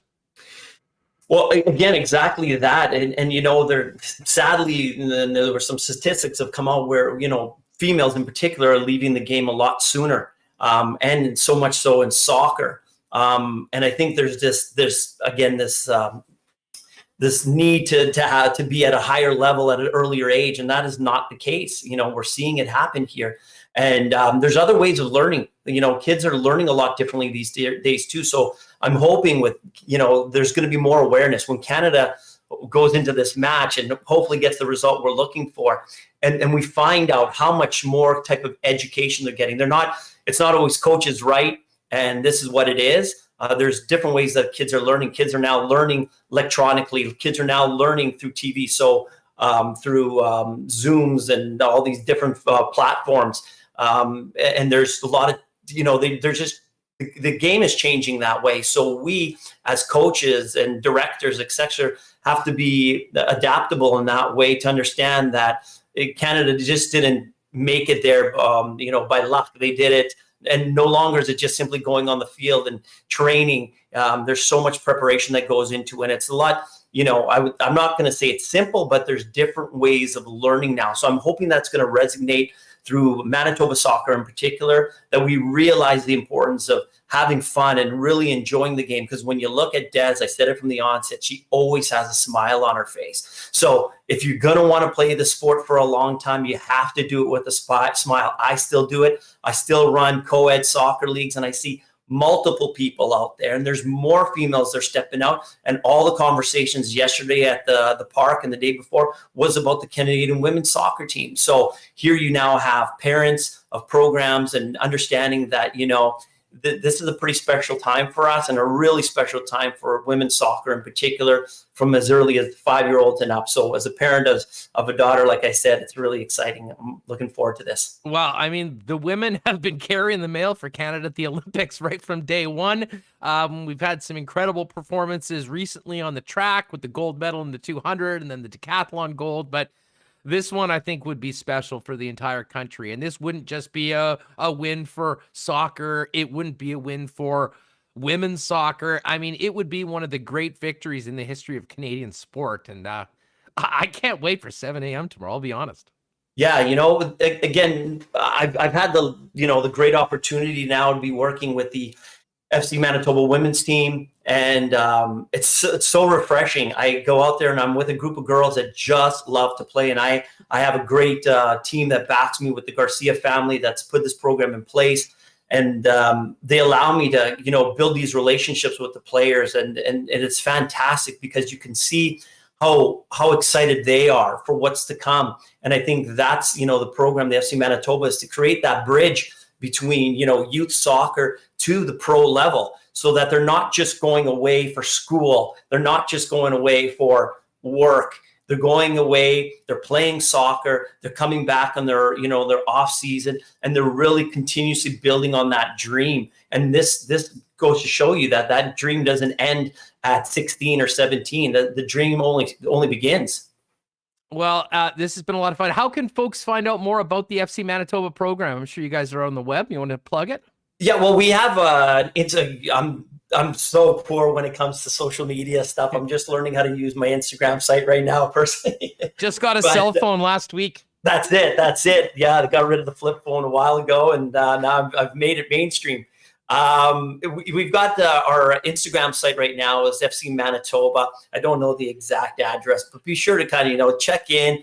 I'm always out and about at the parks and stuff like that. I really want, if there's I think that'll allude really well to this is the fact that there's so many females right now that are 21, 22 that, are working and they have other responsibilities, obviously, and, as life changes. But I want them to know with this FC Manitoba team, and most of them probably know me as well as, the rest of the community, is my personality is one of us inviting and relaxing. And I want those girls to understand just the same, that they can, get re-inspired again, because I think this is a journey that we're going to take together. And we've got some pretty cool footsteps that we could follow in here with the Canada game coming along. And I'm just really excited about that. I don't want anybody to think that this is, structured, regimented work. This is lots of nets, lots of balls. Let's go out and have some fun. Let's build relationships and let's smile. Let's really enjoy yourself, just like Des is. And hopefully they bring home the cup and we continue on here with this journey.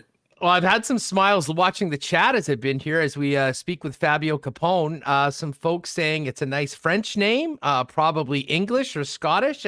In fact, this is going to shock you, but Fab is Italian. Now, has the Italian crew, have they settled down since the big win at the Euro or what?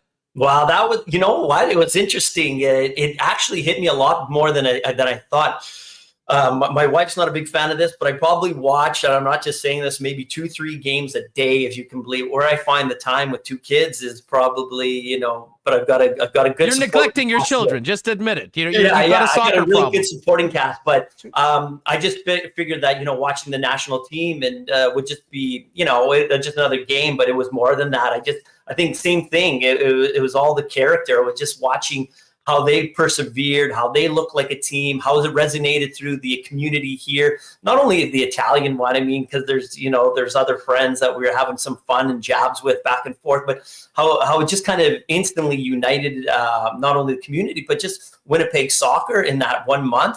Where I'm sitting behind a screen watching soccer, I'm realizing that outside the environment's changing and people are getting so excited about it. And I think for me, that was really, once the game was won, I sat back with Nick Ziff and talked about it. And we started eating pasta and meatballs. That was the celebration for me, because my days of Corridon are long behind me, but it was really neat to see all the families and all that stuff getting out and about. So it's good. So I hesitate to say it's worn off. I think we're still buzzing about it. But it was a win, I think, for me in soccer in general, just because it was something we needed. We really needed it. It was really exciting and a shot in the arm for soccer during these times. I could have sworn I saw you doing a keg stand on the Bar patio, but that must have been somebody else. That was the other guy with long hair. Yeah, exactly. Yeah. Fab, this is awesome, man. I cannot wait for the game tomorrow. Great to have you on the program. All the best to you and the girls over at FC Manitoba and the continued success of the program. And let's hope for a big win tomorrow, and a win that resonates with more and more people participating and more people paying attention to this incredible group of athletes that have made our country so proud. Thank you so much, Hustler, for having me on and for everything you do here. It's fantastic times, and couldn't be prouder to be a Canadian right now. Right on, pal. Thanks for doing this. All the best. Take care. There he is, our buddy Fabio Capone. Is that Fabio Capone 9 and with FC Manitoba? And Fab already nominated to be a MSA president as well by somebody in the chat today. That's nice to see the support. Well, WST is behind Fab. I will say he's my guy. Been a great friend of his for a long time, and just a perfect guy to talk to today. In that, this event tomorrow, is going to capture the eyes of a nation. If it goes well, it'll be talked about for years. If they don't win, we'll still be talking about that win over the United States.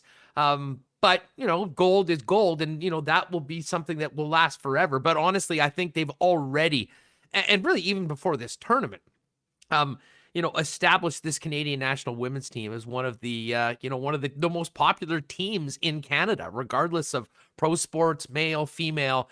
And we are on the precipice of something real special tomorrow. It should be a great game. It's been moved, supposed to be tonight. The best news I got all day, as we bring Michael Remis back in, was that they did figure out a way to move the game.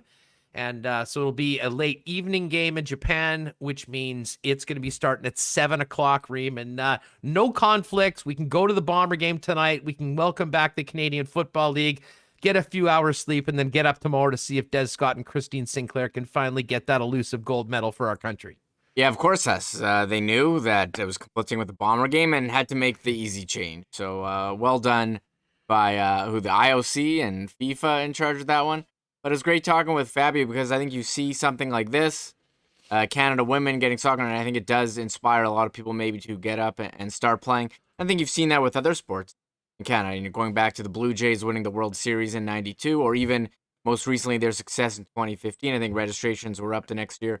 And when you see Bianca Andreescu, I know that even me was like, oh, maybe I should start getting out and playing tennis, because you get into it, you start cheering, and you want to be involved in that as well. Well, anyways, a lot of fun to have Fab on the program. You've got a great program going, been very involved in Manitoba soccer. And, and speaking with Rob Gale, who, of course, was also, now, of course, our coach of Valor FC, who unfortunately lost to Pacific last night 2-1, but have had just an amazing start to the year so far.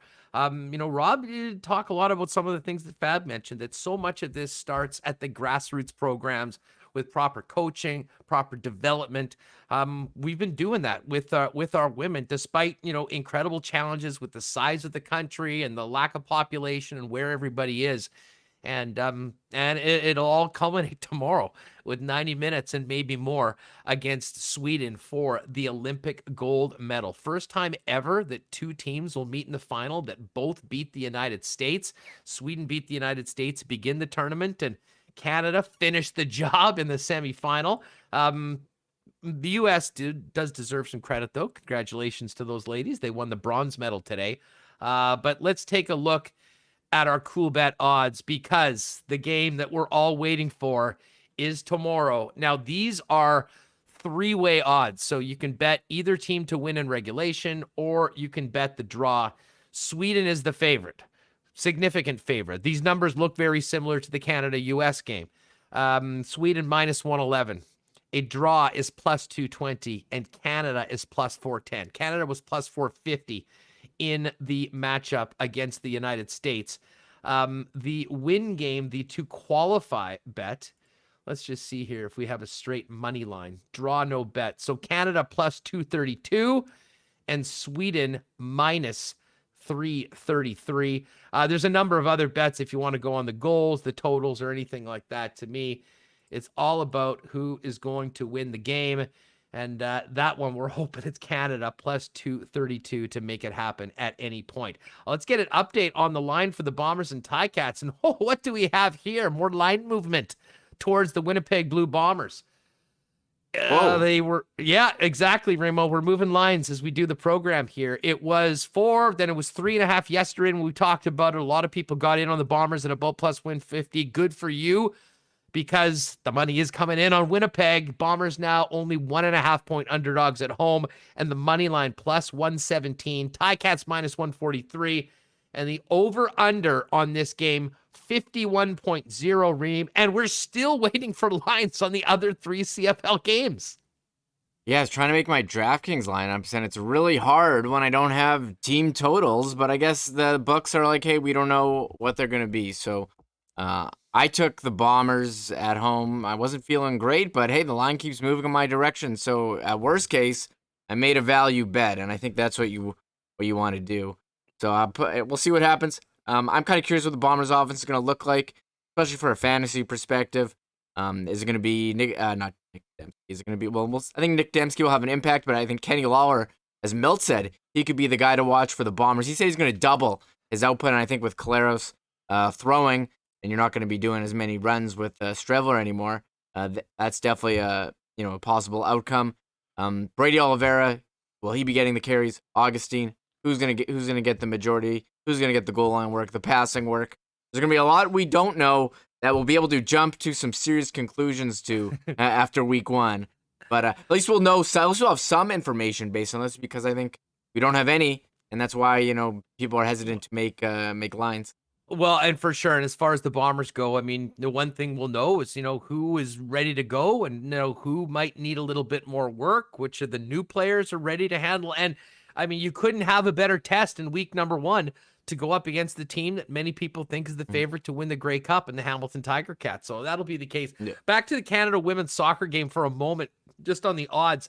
There is a 3-way spread bet, and I talked about this, I think, yesterday when we were putting together our Lock Shop partner parlay. We had the over in the first 5 between Cleveland and Toronto. That cashed. We had the Dodgers. That cashed. So now we've got Canada. You can also bet them +1 at -109. That's what we have on that parlay, which essentially means a regular, like if Canada wins, it's a winner. If it's a draw after 90 minutes, that's also a winner for Canada. And I do expect, Reem, that this is going to be a very, very close game. I think Canada in particular has really excelled defensively. I mean, they didn't create a ton of glorious scoring opportunities against the Americans, and I guess that makes sense. It's a pretty tough team to do it against.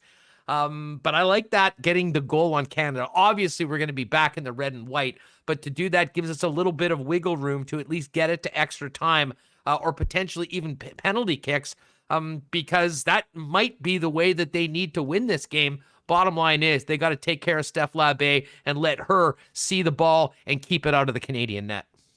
Yes, I think they're going. Yeah, they're underdogs. They're playing like a defense. I don't want to say like use a hockey term, trap, because I really don't know. But it seems like they were trying to bottle up U.S., prevent the goals, and strike when they got their opportunities. And I think that's the only time anyone has ever in Canada appreciated VAR. Right, Huss?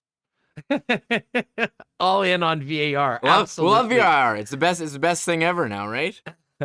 By the way, Malparis wanted to ask, Fab cannot talk about the rumors of Messi signing with FC Manitoba right now. Too fresh with the news that he is leaving Barcelona. But that is actually big news. And we've just seen that all over the social media, that apparently it had been reported that Messi was going back for another 4-year deal at, I don't know, $150 million a year or something like that. Apparently that's not happening. Yeah. It'll be an incredible run for his services going forward.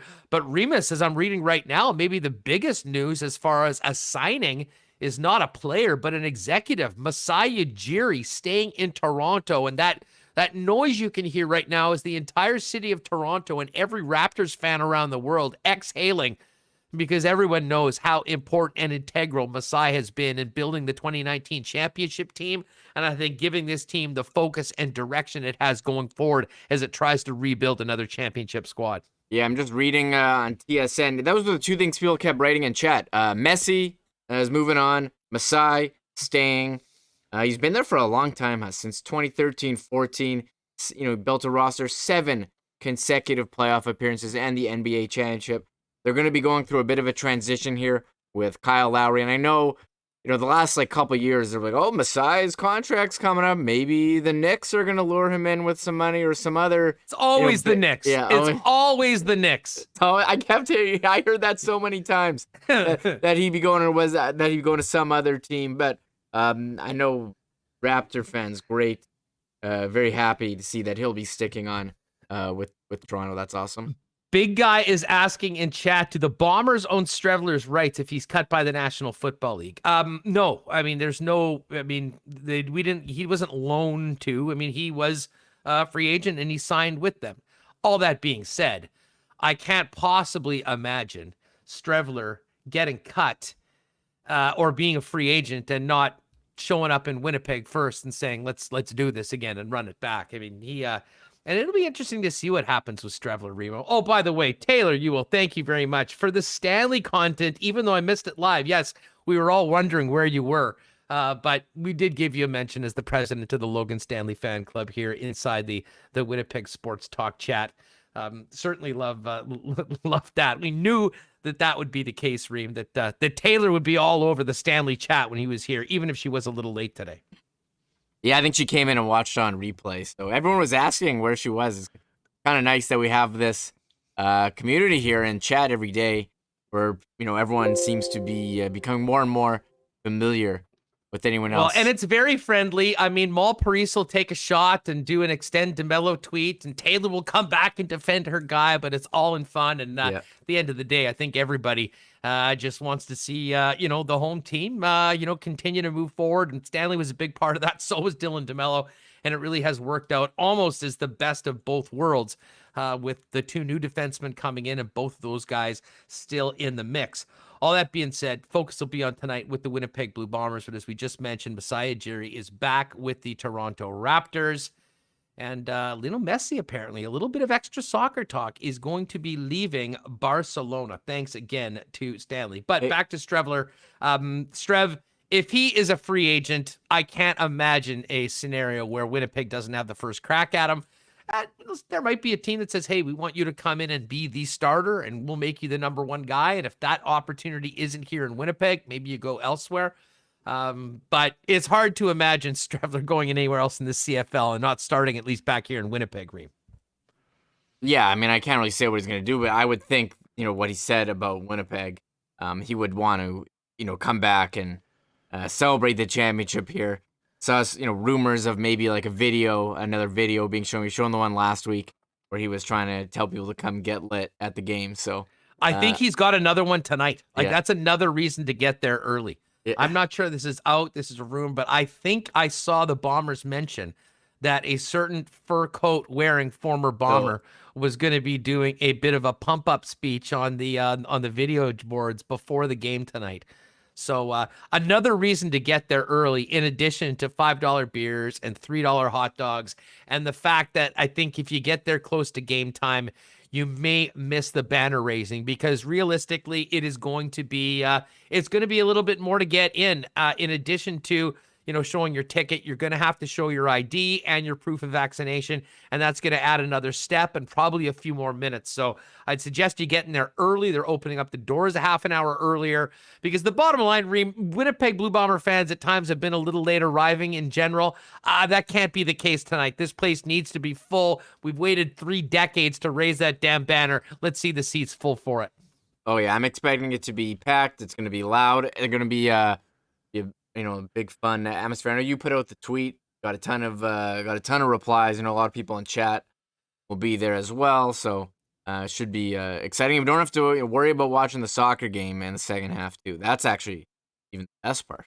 Yeah, well, no, exactly. It's all working out. I mean, we'll be able to talk both of it. And tomorrow we'll have a great breakdown of the Bombers' performance in game number 1 with John Hodge from 3 Down Nation. John and Justin Dunk doing an awesome job over at that site. And John, being from the area, really does focus in very well on the Winnipeg Blue Bombers. So that will be a heck of a lot of fun, a great way to do it. So if you're in the chat, let us know if you're going to the game tonight. I saw 18 Over Par podcast. What's up, guys? How many hot dogs does IG Field sell each game? I have no idea on what that number is, but I have a feeling they might sell a bunch. And I was thinking, Reem, as I rip back here to do the show, I wonder if there'll be any, like you always see the guys that go and try and do the Walby Burger. I wonder if there'll be any, wannabe Joey Chestnuts tonight that'll get there at 6 o'clock, get a couple cold ones, and then just try and absolutely house hot dogs for more than 10 minutes, maybe 90 minutes right up until game time, and how many one individual might be able to consume. Yeah, I probably would just go with the 1, maybe 2, depending on how I'm feeling. So I used to be able to put them back, but maybe someone out there wants to give. Well, I just think that there might be a hot dog eating guy that might decide that this is the opportunity to kind of, get back into public and say, hey, everyone, watch this. I'm just going to take 15 dogs down before the game gets going. Great question from Mark Sports Video in chat. And I do want to get to some of the Jets arbitration dates. We haven't touched on that yet. Definitely. But Mark says, will we see the beer snake? And I think 100%, right? I see beer snakes on Instagram and Wrigley Field and other stadiums in the U.S. I still feel like the IG Field beer snake, or was it the Winnipeg Stadium one, was the OG best beer snake, and doesn't even touch any other beer snake that I've seen on social media. I don't want to take too heavy a swing at the people that used to run the Blue Bombers, but I guess I'm going to do that right now. It was the most harebrained, short-sighted decision ever, the way they cracked down on that beer snake the first time. I was sitting in Section S that eventful day, and let's face it, the Bombers weren't very good at that time, but we were really creating a very fun atmosphere. To be honest, it started around the original rum hut in the corner of the stadium that grew. They had to expand the fences because that many more people. And that was a huge key in getting young people to think, man, these games are fun. It's cool to be here. This was an absolute blast. And the way they cracked down on the beer snake was embarrassing on a million levels. And now everyone's trying to hug. Oh, remember the beer snake? Yeah, we remember it. We also remember about how you were trying to get threatened to have people arrested for making it afterwards. Completely banned it. Changed the cups in the stadium to prevent them from being made, completely taking out all the fun of it. And it would have been fine if you banned it in all the other sections. Just let it happen in Section S. Much like if it's going to happen tonight, I guarantee you it'll be happening in Section 141 or Section 142 behind the stands. But it was just backwards thinking, and that was completely emblematic of the way the organization did things back then. And listen, Wade Miller has some detractors, and I know he rubs some people the wrong way, but the guy gets it. And he has done so many things to make these games more fan-friendly, to welcome in the sort of people that'll come in and buy 6 or 8 beers at the game and build a beer snake and have a great time. So the team is in a way better situation right now, but I have to admit, my stomach churns every time I hear people talk about, oh, the CFL and the Bombers and the beer snake. That thing was outlawed after it happened once, and there could have been so much done from that. There could have been so many benefits from that. But the NIMBYs in the crowd and the people complaining to whoever in the Bomber office and the way they reacted was really unfortunate. A huge missed opportunity. And now, we see it happening at Wrigley, and people don't think or talk about the Bombers or IG Field because it got stopped before it even started. But it did, frankly, start here as well as it's been anywhere. I still look back at the pictures from that day and laugh about it, but also get angry that it was one and done. Think of how many missed social media likes they could have got if they would have allowed the beer snake. That's like you have Darren Rovell tweeting out, revenue gained by having million views on a beer snake video. People were into it. I'm not kidding around. I could just go on Instagram Reels. It's all beer snakes, and it's all in other stadiums in the U.S. But maybe we'll have one tonight. Who knows? Well, listen, the CFL will still put that picture out when they're promoting things. I mean, the Bombers, will say that stuff. And again, the people running the Bombers now, it's a completely different unit that was in charge and responsible for those decisions. But it was really unfortunate. Huge missed opportunity. That being said, I would like if they could make the cups like they were before. I mean, remember, Reem, if you got a beer at the old stadium, like you still get at many, many professional ballparks, instead of just that cheap, thin plastic cup, a little bit more like almost like a souvenir cup with a bit bigger of a rim, it certainly makes a much bigger beer snake. And that was one of the things that was so popular in the old stadium. But you can also take them home and they become great tumblers for roadies and whatnot. So that is one thing that we're missing. There's a cost involved that. I know the financial strains are real, but I would love to see those come back in the next couple years. And that would really bring the beer snake back to the peg and back to IG Field after it being outlawed at the old stadium. Yeah, you're really getting into, the different kind of cups that they use at concession. That was really They immediately banned those cups afterwards. That was another thing that came out of that. Trust me, I know this. There's a lot of market research done personally. I'm not even taking other people's words for it. I know that myself. The one thing I remember, I went to the U2 concert at Winnipeg Stadium, and I just remember they gave us beer in cups that were like the Bombers marketing slogan from like 3 years before that date. So I don't know. I don't know if there's any correlation there, but I do remember that happening and being like, oh, that's kind of weird. This is like a 3-year-old cup that I'm drinking out of. That's hilarious. You know what? You're probably right. You're probably because probably is there a right. is there a correlation between these stories? I don't know. Well, we're going to need to do the timing. We're going to need to do the timing. I don't know what the date was. It was like 2010. The beer snake game. It was 2011, the U2 concert, May 2011. And I think I took a picture of that cup being like, this cup's like 3 years old. No, you know what? That all works out. That all works out because I do remember 2011 was the final game, Eastern final where Chris Garrett ran over all the Hamilton Tiger Cats. Bombers won 19-3. and I was sitting in the upper bowl, and I did get 2 beers, and I stuck them on the ground, and within 2 minutes, one had frozen over, and I sent a picture of it to Lawless and Bruce Arthur in the press box on the other side. They were in warm, and I said, "You guys are soft, but the beers are freezing." And Bruce tweeted it out, and it got about 1 million retweets, and everyone thought that we were crazy. But we were there for a reason. That was supposed to be the final game in the old stadium. Didn't end up working that way, but the Bombers did book their ticket to the Grey Cup, and of course didn't get back until we saw the team raise it in 2019 in Calgary. And tonight that banner goes up at Winnipeg at the IG Field. Cannot wait for it. All right, Remo, we did have Logan Stanley on earlier. It was great to catch up with the big guy that signed a contract yesterday. But as you mentioned, the Jets news today, not really earth-shattering. We were expecting this at some point, but we do have arbitration dates for both Neil Pionk and Andrew Kopp. And it sounds like they'll have some time to get Neil Pionk done, a little bit more time to get Andrew Kopp. And, who knows how difficult these two deals are going to be. But at least they've got some clarity as to when the drop-dead date is before they get into that room and go through what's always an uncomfortable ordeal of arbitration between the team and the every agent. day, for the last week. When are the arbitration dates? When are the dates? And we only had a range where they could be, but yeah, the NHLPA putting out today. We have actual dates. Pionk August 13th, and I'm just putting them up on my phone. Pionk August 13th and Kopp 26th. I don't want to give the wrong ones. I joked in the chat before the show that Andrew Kopp is the main event. He's the headliner of the arbitration hearings going on last. We know what happened last time. Went to arbitration. One of the few times that it ever happens where a player was not happy, saving maybe the most difficult and giving them the most time to negotiate. I know they're hoping they can work out a long-term deal with Pionk and Kopp. That's what they said. Can they fit them under the cap?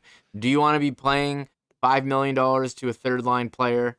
No offense to Kopp, but that's where he's slotted. And he can play top two. He can play second line. He can play any position. He's very versatile, but has he priced himself out based on how the negotiations have gone in the past? So I think this is something we'll keep an eye on. But that was the Jets news today about and Rick St. Croix, who's been with the organization, he retired as well. And yeah, Drew McIntyre's back. Yeah, Drew McIntyre is going to be the Moose goaltending coach, and Rick St. Croix moves on. And St. Rick, as they know him, was incredible career. Worked in the National Hockey League, here with True North and the Moose for a long time. The most prolific seller of Christmas trees in and around Winnipeg as well. Always has some great stories about that, and just an absolutely phenomenal guy. So we wish Rick well in his retirement, and kind of neat to see Drew McIntyre, a former Moose, coming in and getting that job as he transitions into his post-playing career now with the Manitoba Moose. Remo, as far as that list goes, I mean, you made a point that Andrew Kopp is the main event. Who are the curtain jerkers? Who are the guys that, who are the jobbers that are getting put out in the dark matches before everything gets going? I love how you start calling anyone like a jobber now. Like John Rush? Someone put out a tweet about ketchup chips. And you're like, anyone who takes Lay's ketchup over Old Dutch ketchup is a jobber. And if you're not a wrestling fan, a jobber is a term used for the guy who just goes out to lose and make the baby or make someone look good. To be honest, Reem, that was the first time I'd used that. And I mean, I do love wrestling terms, but I don't think I had done that publicly. And I think the reason why that tweet continues to get liked and thrown around is that not enough people have. I think I've started something, the use of the term jobber as a bit of a, derogatory term. Yes. You can get away with it. And I just used it for the second time. So yes, the success of that tweet is now bringing it more into the vernacular going forward. Yes, jobber. Yes, Kenny's water bottle. It's not Drew McIntyre from the WWE. Yeah. He's still there, the Scottish superhero. But Drew McIntyre, the former Moose goalie, is in fact there. Thank you. Good to clarify. That is important. Yeah. Who do we have? August 11. Adam Pelech, Michael McNiven, and Jacob Vrana are the opener. Ooh, Vrana. They better get that done. That could be. That was a good trade. It was. I kind of like what Yzerman's done. I don't know how much better they're going to be this year. Doing a great job. I don't know how much better they're going to be this year, but they sort of realized that after all that success, they were going to bottom out a little bit. But man, what a time to open up a new building when your team sucks and is not getting any better anytime soon. You better have a good arena. But much like the Leafs at all times, the gray seats are empty because all the suits are feeding each other shrimp cocktails in that underground ACC lounge, and they drop the puck and nobody's there. They did the same thing at Little Caesars Arena in Detroit, where when you drop the puck, it looks like nobody's there because they're all taking advantage of the food and the booze on the inside, because more often than not, the last couple seasons, the hockey hasn't been that good. I'll say this. I think Yzerman, we know he was a Hall of Fame hockey player, but he's still young. I think he could be a better GM than he was as a player. I think he did a great job with Tampa, built a lot of the team that was there. You see he's making these big brain moves, getting Ned, getting Vrana. I really like the moves that he's been doing there in Detroit. So, they're hoping to get another high pick this year, and then maybe after this season, they'll have picks in next year's draft, and they'll be good to go, and maybe they can start to push forward again into relevancy. Nixon Sparham trusts the Yzer plan in there. Sean Gange, Huss, I don't think you made it mainstream, Huss. Yeah, well, I've only used it twice. It certainly isn't mainstream, where it's an underground term right now, really popularized by people in WST. So if you're out there, next time you want to give it to one of your buddies or a family member, just call them a jobber. And Wayne Jones has said this just in: people with jobs are protesting against the term jobber right now. Well, I don't think I'm going to get canceled for this one, but Remo, as we've talked about it, the old saying in this biz, DGC, don't get canceled. And I've deleted a lot of tweets, or thought about sending tweets, and I have not sent tweets over the last little while for that exact reason. Always better to be safe than to be sorry when it comes to social media. Yeah, I don't post anything. I'm done. And I saw a tweet, I think Sarah Sivian from The Athletic. She's like, Twitter's the place where you go to tweet something and have it totally misunderstood. And I saw a funny chain on there. Kenny's water bottle in. Hey, are people who slack off at work to watch WST considered jobbers? Quite the opposite, Kenny's water bottle. They are considered elite. That's championship performance, at least right here. You do what you got to do. You'll get the job done, but you do it while bringing us into it for part of the day. So, look at this. We've got the poll finished up. Yeah. Are you going to the game tonight? No, 60%, 39% are in. So we'll look forward to seeing all of you guys there. T. Conapoli reminding us our car is back at it. Delane Racing, the Winnipeg Speedway is on again tonight. We will get out there on a Thursday night. It wasn't going to be this Thursday night because we're going to do the Bombers. Unfortunately for them, they're on that schedule where guys are running other tracks, so they can't really just put it off the next day. So good luck to the Winnipeg Sports Talk car and Rick Delane coming up tonight. And certainly if you're looking for a spot to do it. And I guess the Fish right now should check in on that game, probably just finishing up. They had a noon start today, moved it to noon, so as to allow their fans to both hit the ballpark and IG Field a little bit later on. Barry Horowitz was a jobber, David Carpenter, but Barry is, he gave us one of the great gifts and just the great mention of the self-pat on the back that is still funny even to this day. We should reach out and try and get Barry Horowitz on at some point on a Downtime Remis. That would almost be a dream interview for me. What's he up to? I think he's on Cameo. Yeah. Come on. I'm pretty sure he's on Cameo. Let me just double check. It can't be very much. You have to check that out. Need to get a WST ad at the stadium. Well, I'll tell you what, the best ads that we can have is, folks rocking the shirts or the hoodies. So I know it's sort of going to be hot today going forward, but if you are one of the folks that have supported us through getting one of those, getting something at the store, definitely, if you can. I totally get it. You're probably wearing your Bomber jersey, your hat, but if you do want to throw that out, it's always great to get it out into the sports boats. And keep in mind, I'll be hanging around in that area in near the Bruegel Rum Hut, the Jim Beam Still House. In at halftime, I will have I don't know what I did with it, but I'll have a bunch of the Winnipeg Sports Talk koozies on me. So if you see me, holler at me, ask for a koozie, say you watched the show today, and I will hook you up. But if you do want to buy some, we've got them up on sale. We got a deal on 4 of them. I would suggest go with that. As I said, you stick 1 or 2 in your golf bag, and then you're not only are you taking care of yourself, but you can be the hero in your cart when you're jobber buddy forgets to show up with a koozie for your next round, and then you got a couple at home as well. But they turned out great. I will have some tonight, and I will look forward to handing them out to a full of you. Tall Paris, tall third pair, sheltered minute defenseman considered jobbers. Absolutely not. You make far too much about that. Like I do hear that just in a moment. And Murat's talked about this as well. You know what? You put a rookie defenseman into a position that you think that he can succeed. I mean, the bottom line with Logan Stanley is he did everything and more that he was asked of.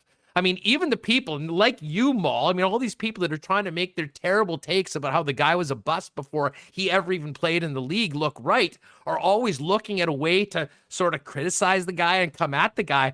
But the bottom line is there wasn't a lot from what he did this year to criticize. You can say he didn't play in the top four. Well, hey, he didn't get the opportunity to play in the top four, and that's the coach's decision.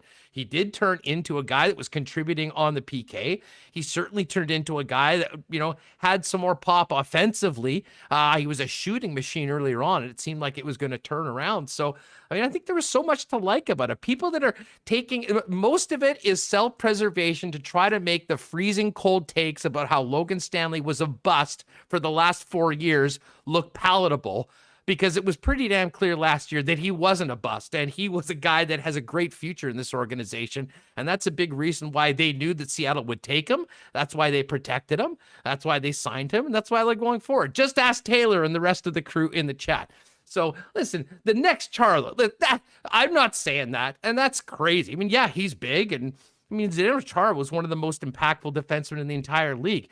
If he's half of Chara, I think people would love that. I mean, bottom line is, give the guy a chance. Let's not write him off because a bunch of people had terrible takes for 4 years that looked pretty dumb when he finally got an opportunity to get out there. Doubling down on a bad take just makes a bad take twice as bad. That's my take on it. We appreciated Logan Stanley coming today, and I know people are fired up to see him in, and it ended up being the best of both worlds. The Jets didn't lose any of their defensemen, made the best guys get in the lineup and help the team win hockey games, and that's what the goal is going to be next year.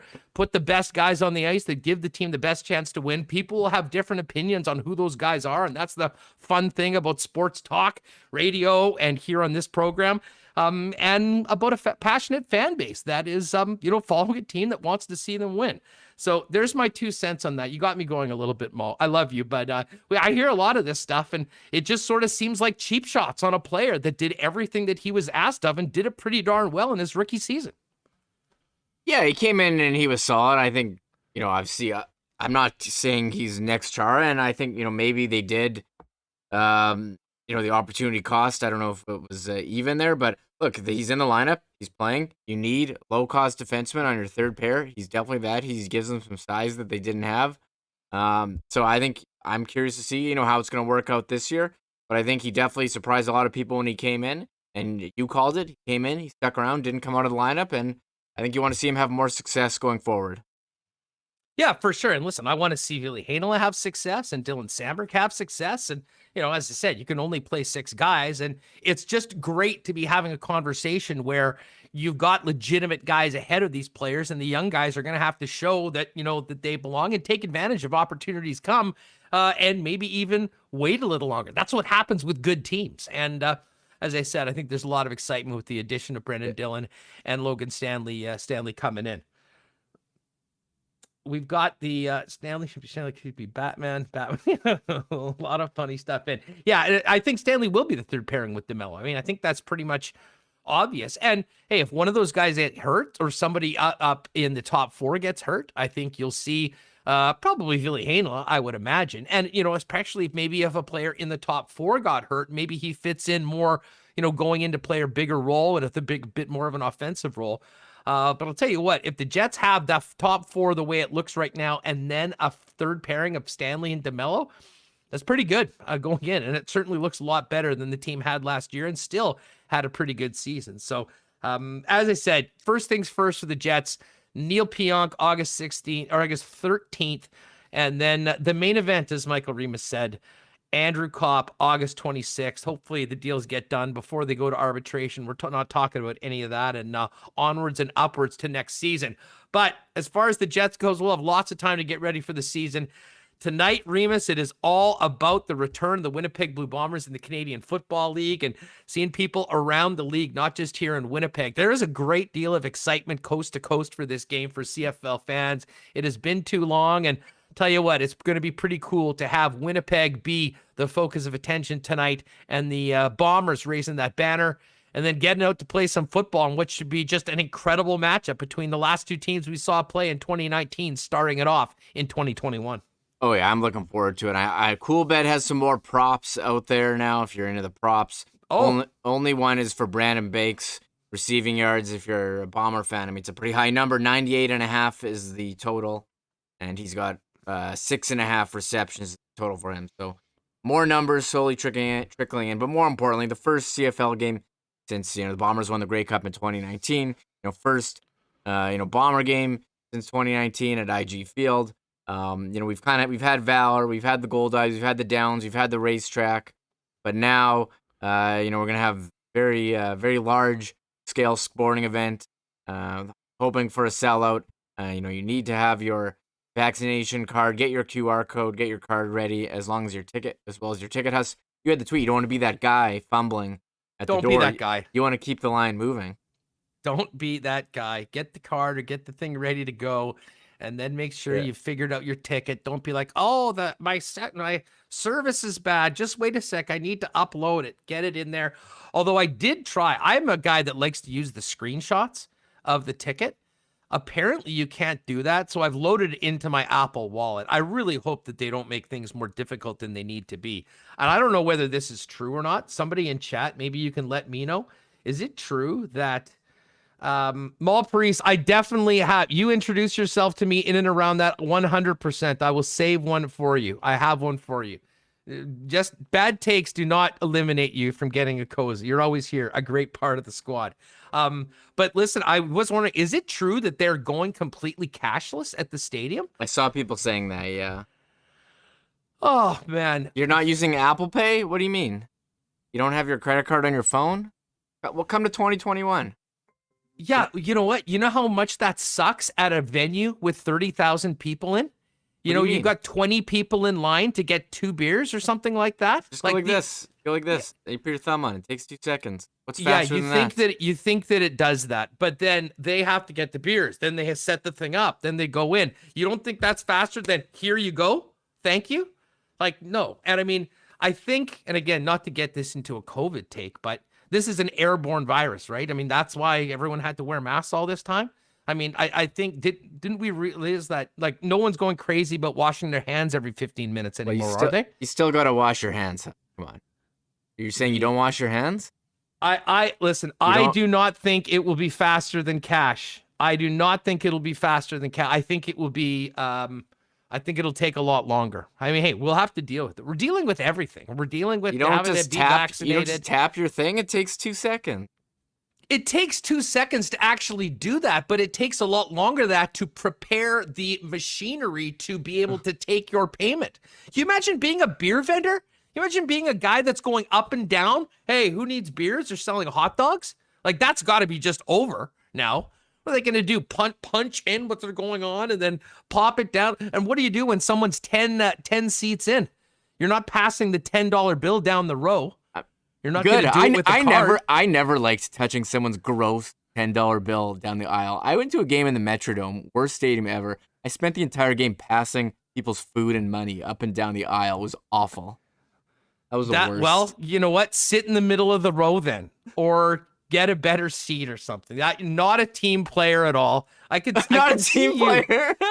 see you complaining about that. Egg lover. It was awful. Enjoy the game tonight, Hustler. Have a beer on me. Thank you very much, Ed Lover. Actually, $10. You can get 2 of those before the game. So I'm going to try and get there early. I'll be hanging around. As I say, if you see me, hit me up. I will have a bunch of koozies until they're all gone. And it'll be great to say hi to so many of you. It's been a long time since we got back together at the stadium. It was great to be at the track. It was great to be at the ballpark. Great to see the soccer team play, but this is going to be special. 30 years in the making, that banner going up, and welcome us all back together for the first time in 2 years at that beautiful stadium in South Winnipeg.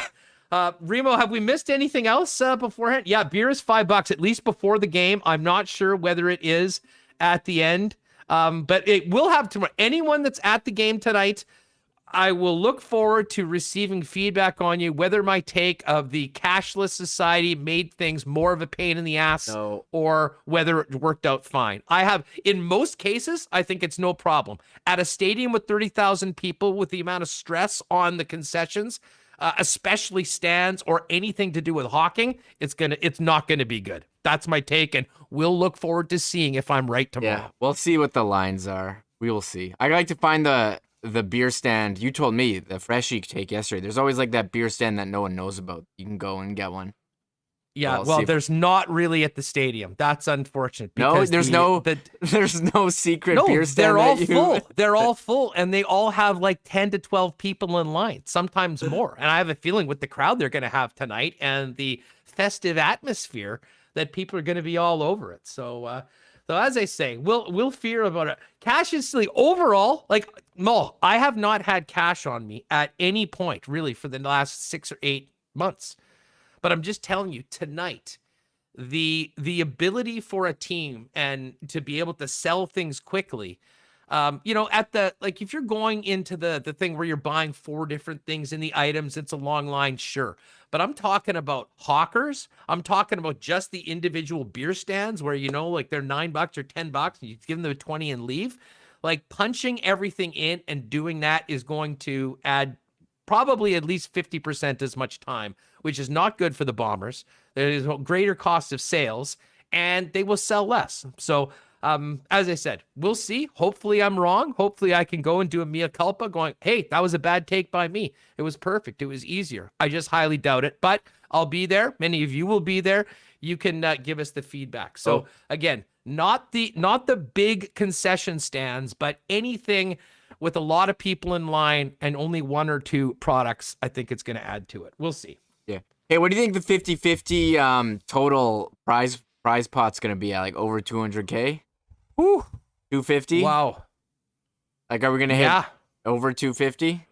Is there now? I did not see. I know often for big games, the Jets will start something at a certain. Have they done that at all? Has there been any talk about the 50-50? I imagine they've just been worrying about seats and filling the tickets. Yeah, I haven't. I don't think so, but I think it's gonna be. People are gonna want to get in on it. I'll probably get in on it. Yeah, for sure. Well, I mean, if you can do it from outside of the stadium, I mean, a lot of the folks, for whatever reason, are not stepping up and going to the game. They can at least get in on the 50-50. But yeah, a couple people saying 260, 225. Edmonton always has like the craziest ones, like 400K on regular, and it always you get a lot of likes with Alberta with that. We joke about gambling and degen gamblers. The most degen thing in the world is the addiction of people in Alberta to 50-50 draws. I mean, the Eskimo or the Elks now, but the former Double E, the Oiler 50-50s.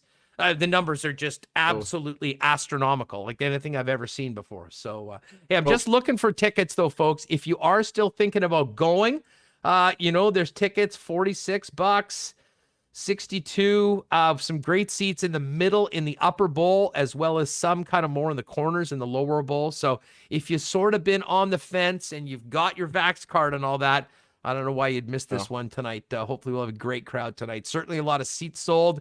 And, of course, there'll be some people jumping in on those Jim Beam social passes as well, right by the Jim Beam Stillhouse and the Brugal Rum Hut. We'll make some laps there, especially in and around halftime and probably before the game with some of those Winnipeg Sports Talk koozies. Well, it should be a great game tonight, Remo, and I'm just pumped. We'll get up tomorrow at 7 a.m. Don't forget, everyone, set your alarms. Canada, Sweden for gold in women's soccer. Winnipeg Des Scott looking to finally get that gold medal after a couple of Olympic medals, not that color, and what could very well be the final Olympic game for the great Christine Sinclair. So I'm hoping, Remis, we get together tomorrow at 1 o'clock and are all fired up and able to talk about 2 big wins for teams that we've been talking about all day today on WST. Yeah, this has been a fun one. I know Jets have been driving a lot of our big shows, but people are definitely interested in the Bombers, CFL, and all, Canada, whatever other stuff we're bringing. So there's a lot going on. And yeah, I put up the seat map. There's definitely some seats still available. Not many, but there are some. And the 50-50, I forgot, you can buy it online. So it started. This is like the time 190 is the current pot. So you can just do it on the Bombers website, wherever it is. So I don't even have to go find a guy or lady to buy it off. I'm just seeing back into the chat before we finished up that I think the 50-50 is cash from a Cash Valley. Really not sure about that. Tyson getting pre-wasted again to avoid lines. Thanks, Huss. Yeah, I figured you'd be on that bright and early today. Let's see. Is Tim Slor tips will be down too? That certainly could be the case, and that definitely sucks for the staff. I think it's hard enough to get staff to work right now. If the tips go down, that's not good. And Gitch, asking the question that everyone's wondering: can I pay for beers with Bitcoin? Do you think that will be the case? I mean, that's a cashless society. Can we Bitcoin? What about Dogecoin or any of the other coins? I think Winnipeg is behind on crypto being available. Although Not did sell a car for Bitcoin, but I just remember I was in Seattle in like 2016, I think, and I saw like a Bitcoin ATM at a mall. So I don't even think we're there yet here. Wow, Remis, what amazing. I see our buddy Bravo Bry, a great friend of ours from our old spot on Pembina Highway. He's in. I don't know whether we'll do a marble race. Maybe we'll do one tomorrow. A victory going into the weekend marble race. And Jeff Bollenbach. Wow, isn't that nice of Jeff to prop by? Great show as always. What up, Jeff? Thanks for coming by to Winnipeg Sports Talk. Gitchcoin. That's right, Brian. The Gitchcoin would be the crypto that I think we could all get behind here at Winnipeg Sports Talk.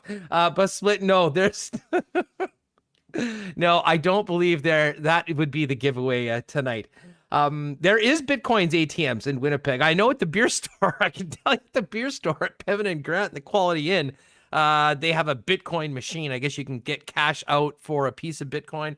Not really sure how that works. Don't pay for a lot of things with Bitcoin personally. Yeah, you got but coin? Always interested in learning more. You got coin? I'm Are you got a digital wallet, Huss? You're on. You know what? I'm working on it. I do have some crypto. All what? really You're a crypto crappy guy? cryptos that are worth like 0.000001. Buying low, Reem. Hoping to have it rich. You got. But I want the Gitch coin. Like Gitchcoin should be the one that would take over. It's got a great name. People, I mean, some of the weird things that people get into is more almost from a humor standpoint anyway. So there were some weirdly named ones that I don't know if I can repeat on the show. IPO on Gitchcoin is going to be huge. James Blunt is on board. That's a perfect way to finish off the program. Yesterday was, I believe, 4 years to the day since I was hosting a Bomber road game at the Pint downtown, which is no longer there. Gitch Lishka was with us. Joe Marcoux, who's been popping in under an alias in here, also there. And we sat beside this guy who had an accent. We were watching the game, having a great time. And he was wearing a hat that said James Blunt on it. And we asked him a couple questions. And after about half an hour, we realized that we, in fact, were sitting beside James Blunt. And it was quite the power move, wearing a hat of yourself, like your actual just name on it. But yeah, he was in for a concert. He enjoyed the Bombers-Lions game. We had a good time.